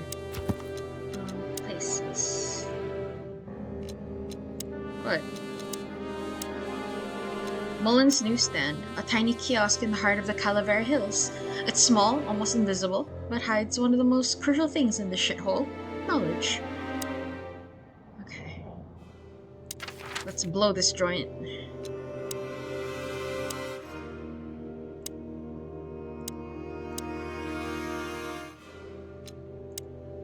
So what are we doing here again, Sonny? I don't know. Maybe we could question Natasha. Do you think she's here? Who knows, Marty? We'll see. There's Philmar. Maybe he knows something. Yeah, maybe he's not drunk as a skunk. Stop projecting onto others, old chicken. Shut the clock up, Marty. Oh, I'm sorry I hurt your precious feelings, Boss Bird. If this car's still here, and Wessler's already gone, that means it's not his car. It's like your first day as a detective. You didn't consider that he could have multiple cars? Huh. You could be right. Sometimes I think you breathe in too much gun smoke, Marty. Jesus. But I love the smell so much. Oh my god. If you say so, Mr. Film Critic. Laugh all you want, but believe it or not, very few have seen more movies in the city than me. So, you can believe me. I would never try to doubt your word. If we were really in a movie, at least there'd be a chance of a happy ending. Oh my god, this man's wit. Why do I feel like I'm never gonna forget this sign? Because you have a photographic memory? You moron. Don't get me wrong, boss, but I saw how that song affected you. What song? Stop playing innocent, Sonny. Natasha's song, it made you freeze. I've never seen you like that before. Yeah, you're imagining things, Marty. I was just paying attention because I like the song. It has a really good orchestration. Orchestration, huh? Shut the clock up, Marty. Okay, okay. Keep your feathers on. Hey, Philmar. Philmar looks a bit soaked, doesn't he? Well, it is raining. I didn't mean the rain, Marty. No? Yeah, I know. Hey, old bird. What are you waiting for out here in the rain? Is that you, boys? Oh. I'm a little, tired. I can see that, pal. Oh, it's all right. I just can't find my car. I don't see very well in the rain. My eyesight is pretty bad. I should wear glasses. Imagine that. A hawk wearing glasses. Yeah, it's funny. There ain't nothing funny about it, Snowflake. Damn. Oh, all right. Sorry. Have you seen Natasha or Ibn since we left? Ibn? He got put off a long time ago. Natasha? I haven't seen her. Thanks anyway, pal. Good luck with finding your car. You want some help? Could it be that I didn't come here by car? What do you think, Sonny? You old friend? Well, I wouldn't know that, Phil, but you take care, all right? Ah, you're telling me? Oh, that's funny. Hey, boys, tell me, is Natasha still inside? I can't give you any information about that, gentlemen. I'm sorry. I really like this bouncer guy. The He's so regulations. I know. We've gotten used to it. I am glad to hear that. And your boss, Wessler? Can we find him in the VIP lounge? I'm afraid I can't tell you that either. But we can take a look for ourselves, right? No problem, gentlemen. Thanks, Wooly. Your friend's not the talkative type, is he? He understands what we're saying, right? Don't anger me, chicken, or I'll tear out your throat before you could say hemp seed. Oh my god. Huh. Just try, Fleabag. Hey, folks, relax. The night's still young. We'll have plenty of time to tear each other's throats out, but right now we're busy. Huh. You're right. Bye, guys. Goodbye, gentlemen. Sure.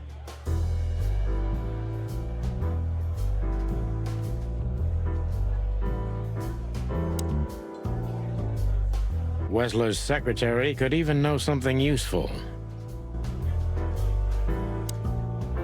So we meet again. How unpleasant. I'm sorry, Olivia. We won't keep you long. Perhaps you could tell us if you've seen Natasha. She hired you and you already lost sight of her? That's unfortunate. We should have met her, but she didn't show up. Should we be worried? Are you asking me that? I haven't seen her since she was on stage.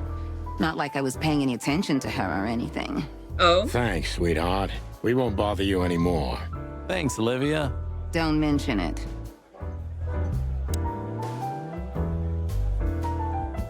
You think the guy's taking a shine to Olivia now?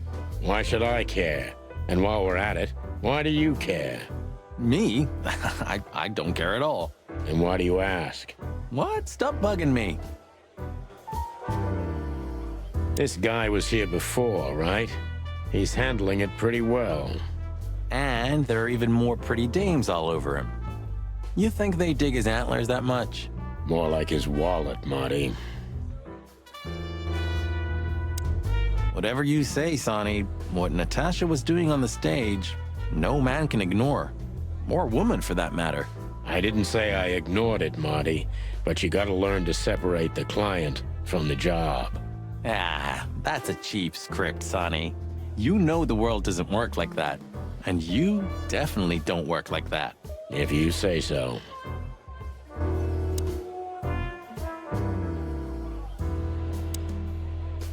Hello again, Bojack. Oh my god. Please don't call me that, sir. You're right. I'm sorry. What's your name again? Well, if you really must know, I'm Lance, sir. Okay, Lance. Listen, it's very important. Oh, please, sir. Don't get me involved in anything. I just want to get my shift over with and go home to sleep. Relax. There won't be a problem. Just answer the questions honestly. Oh, if I must, let's give it a try. Right, kid. Lance. Lance. Yeah. So, have you seen Natasha since her performance? Oh, no. Don't ask me anything about Miss Kitsenko and Mr. Wessler. It could cost me my job, or even more. Hey, it's a matter of national security. It could be. Yeah, see? It could be. So, if you help, you won't only be helping us, but the Crown and the whole city of Clawville.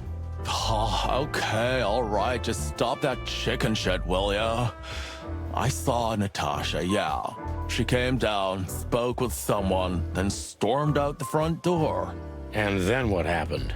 She came right back in 2 or 3 minutes later, soaked to the bone. She was in a hurry. She went up to her suite, then came back down and left. And you haven't seen her since? I genuinely haven't seen her ever since, sir. Thanks, Lance. You've been a great help. I'm happy to hear that. So Natasha had left? Seems so, but she never arrived at the weekend house. Then? Then we'll stay with the original plan. We'll gather our thoughts at the office and go over everything we know. Okay, Bossberg. Lead the way. Sounds good.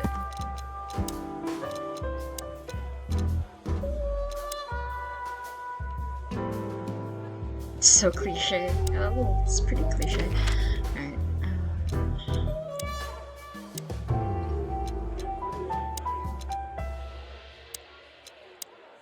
Should we say hi to the old beaver?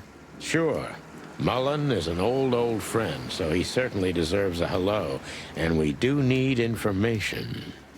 Few people know as much about Clawville as the old wood chomper. An encyclopedia in the flesh. Yeah, he always has something. Mullen's car. Ancient, but kind of beautiful. Like the old beaver himself.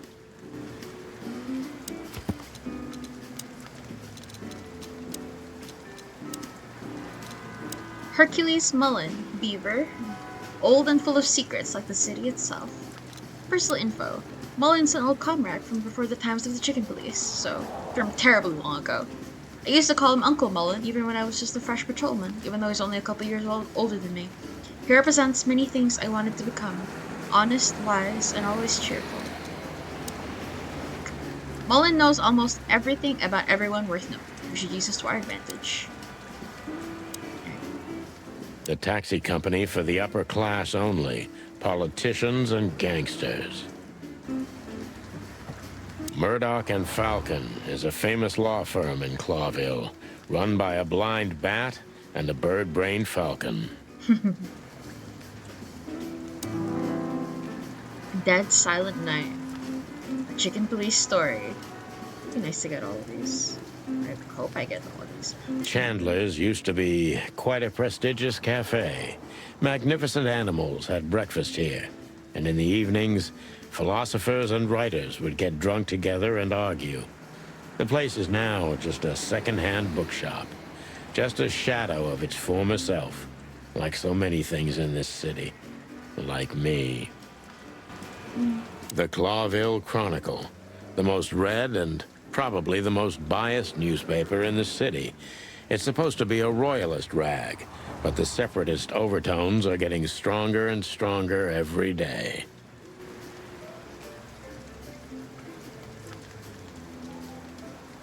Piggy Diggy Lottery. Do you feel as lucky as this fella? Some things are indestructible, right? Yeah. Mullen's kiosk's been here since I was a little chick. My old man used to drive here from the other side of town for his daily papers. Yeah, many still do. He certainly is something. Mullen's a wizard from a forgotten age. Yeah, kind of. We're getting older and older, and Mullen's not changing a bit. Where's the justice in that? He's just eternal. Like an ancient god or something. Or the personification of the city. What a lovely thought. But if the city took shape, it would most likely be some kind of vermin. Yeah, true. But that wasn't very politically correct, coming from you, pal. Hey, you know I didn't mean it like that. Yeah, I know, Marty. You're too good for this world. Aw, thanks, boss. It wasn't a compliment, Marty. What the? Hey, Hercule. What's up, old friend? Hercule. Hello, me lads. It's good to see you. What are you doing around here where you never see a cat go by? We're working, Uncle Mullen, just like you. But I'm afraid we're also walking a little bit outside the law. But it's New Year's Eve. Couldn't it wait a bit? Whatever the case is, it can't be that serious. I'm afraid it is. Maybe you can help us with a few things. After all, you know everyone in the city. What a compliment. But of course I'll help if I can. I know you ever since you appeared in the city. Young, fresh, full of ambition. And little Marty had been just a chick when he was already coming here every day with his daddy, eh? You're like me sons, so you are. Aw, thanks, Uncle Mullen.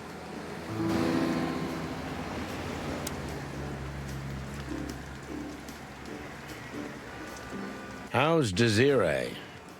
What about her? She's still beautiful, and she's still my wife, and I still don't get why she hasn't left me already.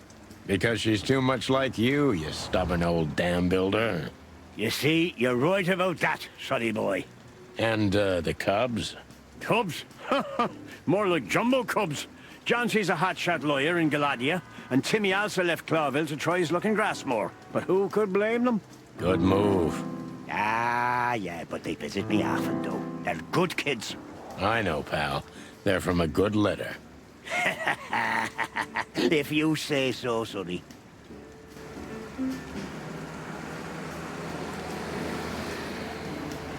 Hey, Martin, my lad, what's up? How's that beautiful wife of yours? Laura's perfectly fine, thank you. It's crazy you could grab an amazing woman like her, son. Are you blackmailing her with something? Oh my god. Ah, I missed your famous beaver humor. I'm just messing with you, son. Anyway, you look good. You're in good shape. You look more like a turkey than a rooster, if you ask me. Thanks. This is priceless. Thanks, Hercule. We'll be back again soon. Yeah, sure will. Nice girl. She used to come here for a while, but I think she moved downtown. Yeah, she's the poster girl for workaholism. She lives in an apartment across from the PD, but sleeps at the station, if she sleeps at all. Some animals just race and race through the years of their life until someone stops them and makes them wind down. Is there someone like that waiting for everyone? Indeed there is, somewhere. Usually not where we're looking for them. Yeah, right. Ibn's a ruthless gangster, that's for sure, but he's not bloodthirsty or stupid. You're not in danger until you're in his way, and that's not so easy to manage as the whole city's in his hands. How come they never tried to approach you, Uncle? What? Of course they tried. They wanted to buy the whole area and build some huge parking garage on it. Mongrel Mick, Ibn's #1 thug, came here and threatened me more than once. If I hadn't dug me heels in, the others would have sold up. The lawyers behind me, even Biff, the owner of Chandler's. But I told them, over my cold dead carcass. Well, looks like it worked. I'm too much for them, lads. Or I'm just too famous around here to get rid of. We could say Ibn's almost almighty, but he avoids scandal like rats avoid fire. That's a good one. I'm a poor nobody, my lads, but my name still carries meaning. This place has always belonged to my family. If my dead body had been found here or in the Times, it would have caused a scandal, even without any evidence. So, he usually listens to reason. Yeah, when I talked to him tonight, he seemed confused, dissolute, and impetuous to me. That's uncharacteristic. Are you sure it was him? Are you joking? Ibn Wessler's not usually confused with anyone else. Of course I'm joking. Beaver humor, you know? Nobody gets it. Not even the beavers. Good one again. You know anything about a woman named Natasha Katsenko? Sonny boy, what have you gotten yourself into again? That lass is Ibn Wessler's protege, to put it politely. She's the crown jewel of the city. A shining new star. If you dare talk to a gal such as her, you can expect some serious lead poisoning, me boy. Well, I suppose I should have come to you first for advice. Doesn't matter now. We're in it, Uncle. Up to our combs. If you'll accept the advice of an old shaggy beaver, get to the end of it as quickly as you can, and try to make it out with all your feathers. Yeah, that's the plan. But do you know anything about her? Anything, interesting? As I've heard, Natasha is quite a mysterious lass. She came from the Stavonian Tsardom and fled to Clawville. But from what? No one knows. Some years of her life are shrouded in mystery, and that really means good. You're right about that. So, that's your advice? Be careful? At least, sonny boy. And one more thing. What's that? Never fall in love with a woman like her. Thanks, Hercule. I wasn't planning to. No, too late. Nobody plans to, sonny. Just take care of each other, okay? And always carry a good gun in your pocket. Oh, I always have one in every pocket, old-timer. I know, Martin. I know. I'm glad you're back though. I'm glad you're back though, Crow. That you got back safely. Let's see. What we got. We know where Natasha came to Clawville from, but there are several years in her life that are completely dark to us. Not even the all-knowing Mullen could tell us more about her. Marty's fiance is Laura, a beautiful, warm-hearted predator. I don't know what she sees in Marty, but he's too damn lucky to have such a woman for him. Monica. Monica's such a workaholic that she even moved into the block opposite the PD. But despite the move, she still sleeps at the station very often. Oh yeah, no problem, Crow. How you doing? Eben's dirty little paws reach every dark corner in the city. Even good old Mullen was approached by his men several times. Mullen. Old Mullen's kids split up the nest a long time ago, but he's eternal and unstoppable. Just like some kind of ancient rock the city is built from. Are good just tired? Yeah, I'm just gonna finish going through all the optional stuff, and I'm gonna go back to the hotel, my hotel apartment, and then call it there. Grassmore is a savanna country that had been one of the colonies of Clawville for 2 centuries before gaining its freedom in 792. Grassmore is mostly inhabited by peaceful herbivore animals of exotic species.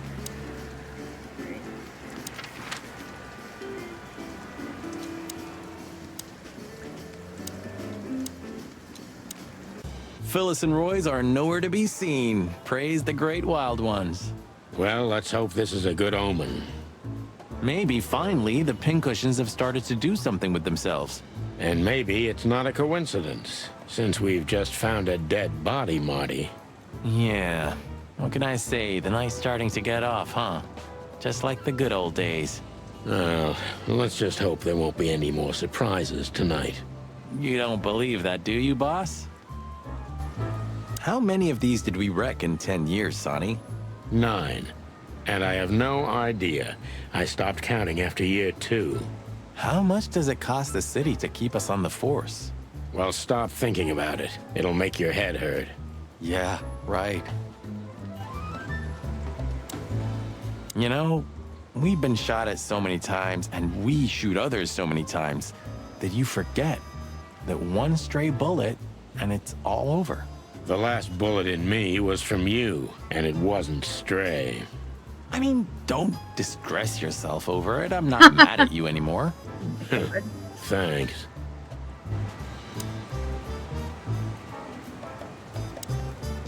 Sometimes I think Blood Boil lives in some kind of pseudo-reality. What? An imaginary, distorted reality where he's controlling the city, and right now, he's building some kind of police state utopia for the future. What exactly have you been reading?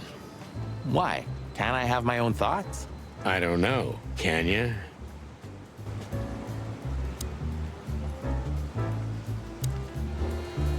Oh, shit. Hey, Mon. Is the boss, angry today? Angry? That's an understatement. I see the New Year's madness has started. Everyone busy? As normal, boys.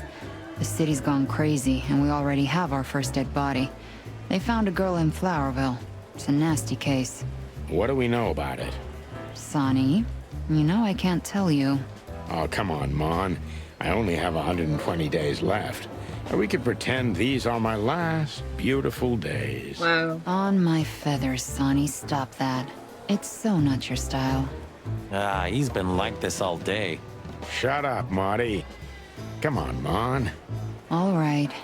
Though I don't know much. The girl was found inside a house. I won't tell you the address. I have a hunch you already know. Why do you think that? Never mind. Anyway, she was naked, but there wasn't any sign of a struggle. There was a message written on the wall and on her back, too. That's all? That's all. Thanks, Mon. You're not gonna ask what the message was? Oh yeah. What was it? You already know, don't you? I'm an open book to you, Mon.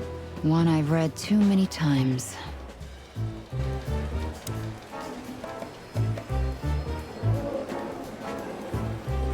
I see the boss is ready to explode today. What did you expect? The madness kicked in and he's got to be at the PD. Deputy Malloy's blind drunk. What's the name of the old man's wife again? Poor lady. Marcia. She was waiting here for a while too, hoping it'll only take a few minutes. But as soon as they saw the state Malloy was in, she got into a taxi and went home. So that's why the old hound's so angry. Please, boys, don't make him more so, all right? Unfortunately, I can't promise that, doll. As usual.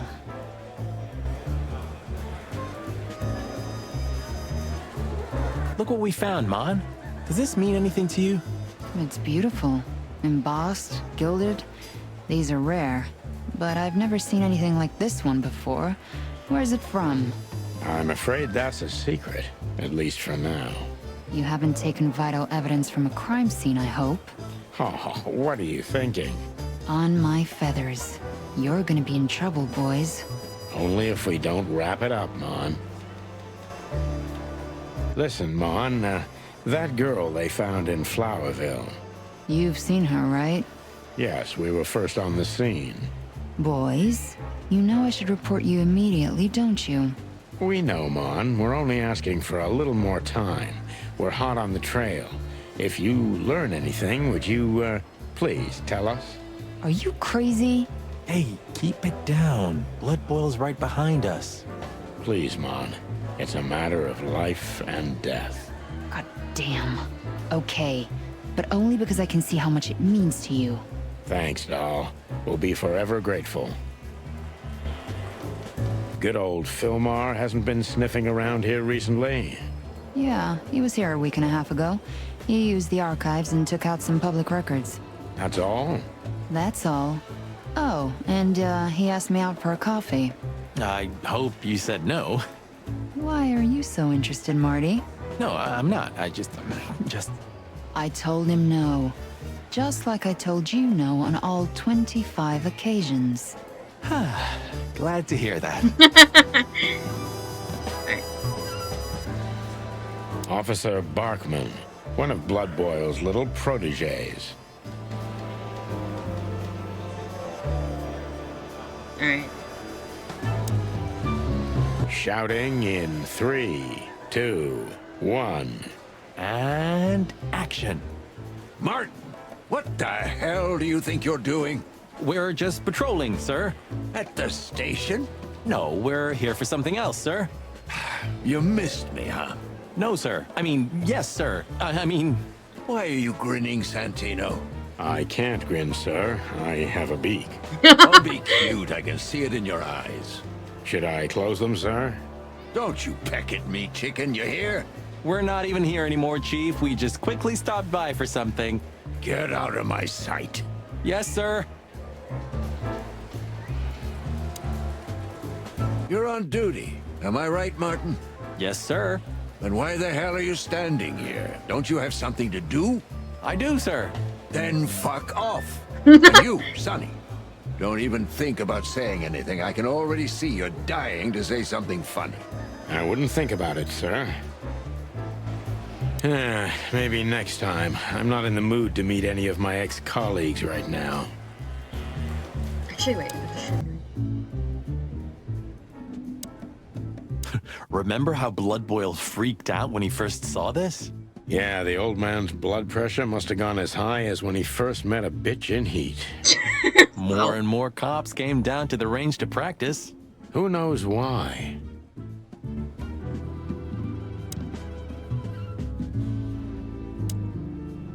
Was it a good idea to drag Marty into all of this? You sure we won't need Layla? You call this monster Layla? She's not a monster, Sonny. If you know how to treat her right, she's a real ballerina. Uh-huh. I believe you, pal, but we're not taking her. Oh. Shouldn't you be somewhere else, Marty? I mean, anywhere else. You know, I spend every New Year's Eve in here, Sonny. Ever since that New Year's Eve. It's better if I try to distract my thoughts, and work's the best way to do it. You mean fire rounds all night long? You drink, I fire. No offense. No offense taken. And you, boss? Do you still think about the Bloody New Year's? Almost every day, Marty. Almost every goddamn rust-eaten day. How have you been today? I'm okay, Crow. Yeah, I've been fine. I overslept again, which sucks, but you know. The night that changed Sunny and Marty's lives forever. It started with a strange call and an unexpected visit from a tigress, and then it ended in a hatching house where the duo had to witness an unprecedented massacre. Sonny became personally involved in the case when a strange figure in a top hat targeted his family, but escaped before it could have been apprehended. In truth, the case was never officially closed, but under the pressure of the Attorney General, the papers had reported it as a glorious triumph of the chicken police. This is where the legend originates from, started by an unfortunate lie. Oh man. Hello, mood. Yeah, I hate it. I can never seem to do as much as I want to. We had no choice but to continue the investigation where it started. In that shady little apartment I called home. The only lead was the list Fillmore gave us, with all those imposing names on it. But what could it mean? And why did Natasha keep it secret from us? But most importantly, what did all this have to do with Deborah's death? The trail started to get cold, and so did the air outside. There was something unsettling in the black clouds, hiding all the stars. I prayed that they didn't bring an early snowfall. The night was already painful enough. So, what are we doing here? Trying to calm down. I'll have a shot. Sure you will. And we're trying to put the pieces together, of course. Figure out what's next. And what is next, Boss Bird? Let's take a look at what we've learned so far. So, how did this whole case start? Okay, let's see how this whole case start. Deborah.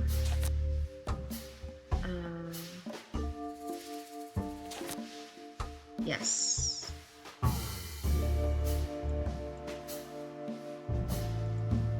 And then what?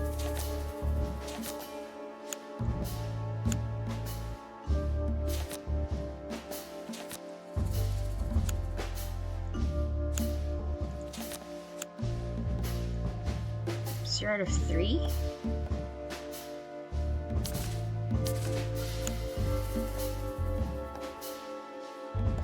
What?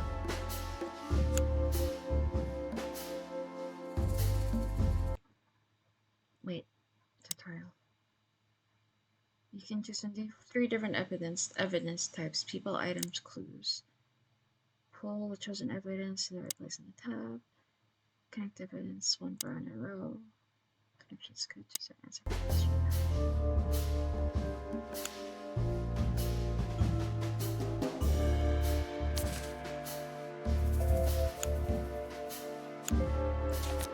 How do I connect it? Hold on.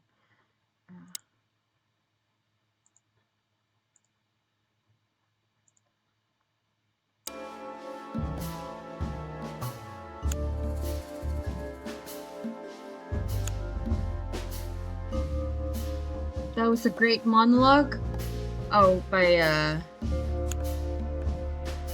how do I?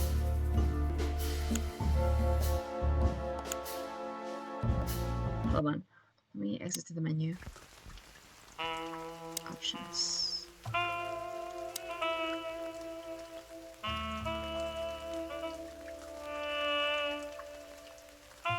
Right.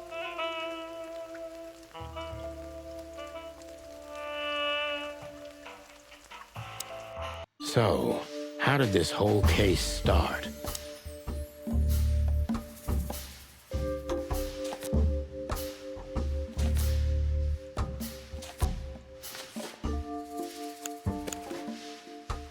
Tasha and the threats, what's her connection?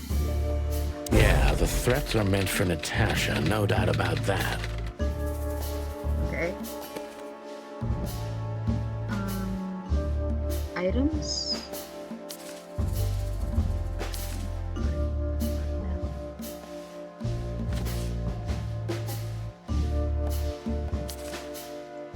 It's not quite. But there was something Natasha didn't speak about. Natasha is terrified, and she's in real danger. But she kept this list hidden from us.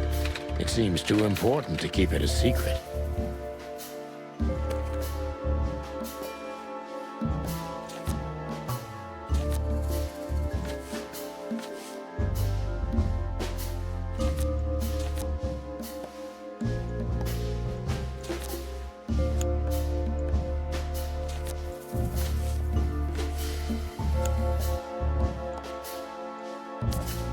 Huh?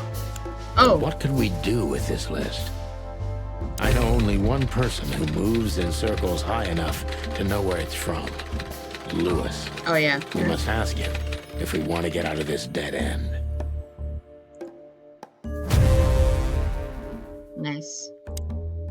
So, the card is, maybe a dead end. The piece of painting, too. But the list Philmar gave us... Exactly. Full of those imposing names. And I only know one person who moves in similar circles. Lamar! Yes, Marty. It's Lewis. Exactly. Of course, it's Lewis. But where do we find the Bunny Man? Well, since he owns this building, I'm hoping he's here. It's worth a call. You know his number? By heart. 555-932. I wrote it down in my notebook as well. Oh, you are a professional, Boss Bird. Alright. What? Why are you staring at me? I don't know. I'm still not used to us working together again. Really? I didn't get used to it for 10 years, if that helps. Damn. Only 9, Marty. Only 9. Look, I'm sorry I dragged you into this, Marty. Ah, don't be. I would have been bored to death, still be on that shooting range. And Laura, what about her? She's used to it. Every New Year's the same. You know, since that special one. Don't say it. A bloody New Year's. Yeah. So Laura's probably at home, waiting for me on the couch, staring into a candle and killing a bottle of wine. Or 2. You can get out of this any time. You know that, don't you? If you start something, finish it, right? Let's just make it through alive, okay? Or Laura will bite off my head. Literally. I'm on it, partner. Alright. Alright, I'll leave it there. I will leave it there. We'll call Lewis and progress the story tomorrow. I made it to midnight, my usual time. Yay! I'm glad I'm finally doing this. I don't remember the I remember one thing about the plot now that when they were talking to Lewis as it happens earlier. I know, to Mullen. And I remembered one thing about the plot, but I don't remember the rest. But I still want to, piece it together for myself. Excuse me, Christ. Good shit. Oh, thanks, Crow. Appreciate it. I'll be back with this tomorrow. I don't know how long this is gonna take. It'll probably take me the week. Almost the week, maybe. Yeah. I'm so tired. I'll be there for sure. Oh, thanks, Crow. I really appreciate it. I really appreciate you and Day and Ish always coming to listen. Especially Ish. They leave me on while they sleep, and it means a lot. You guys are the best. So I'm gonna continue this. Tomorrow. And I'm excited. I'm also, yeah. I was gonna say I'll see you in Tofu-san stream, but today's Monday, so it's rest day for Tofu-san. So I'm gonna go to bed. I'll try to go to bed early, and I'll try to go to bed early and actually do some shit tomorrow. Christ. All right. See, thanks guys again for lurking and chatting. Yeah. Good night, good morning, good afternoon, wherever you are, and Take care of yourselves. Okay, time to turn off the lights. Good night, guys. Take care. Bye.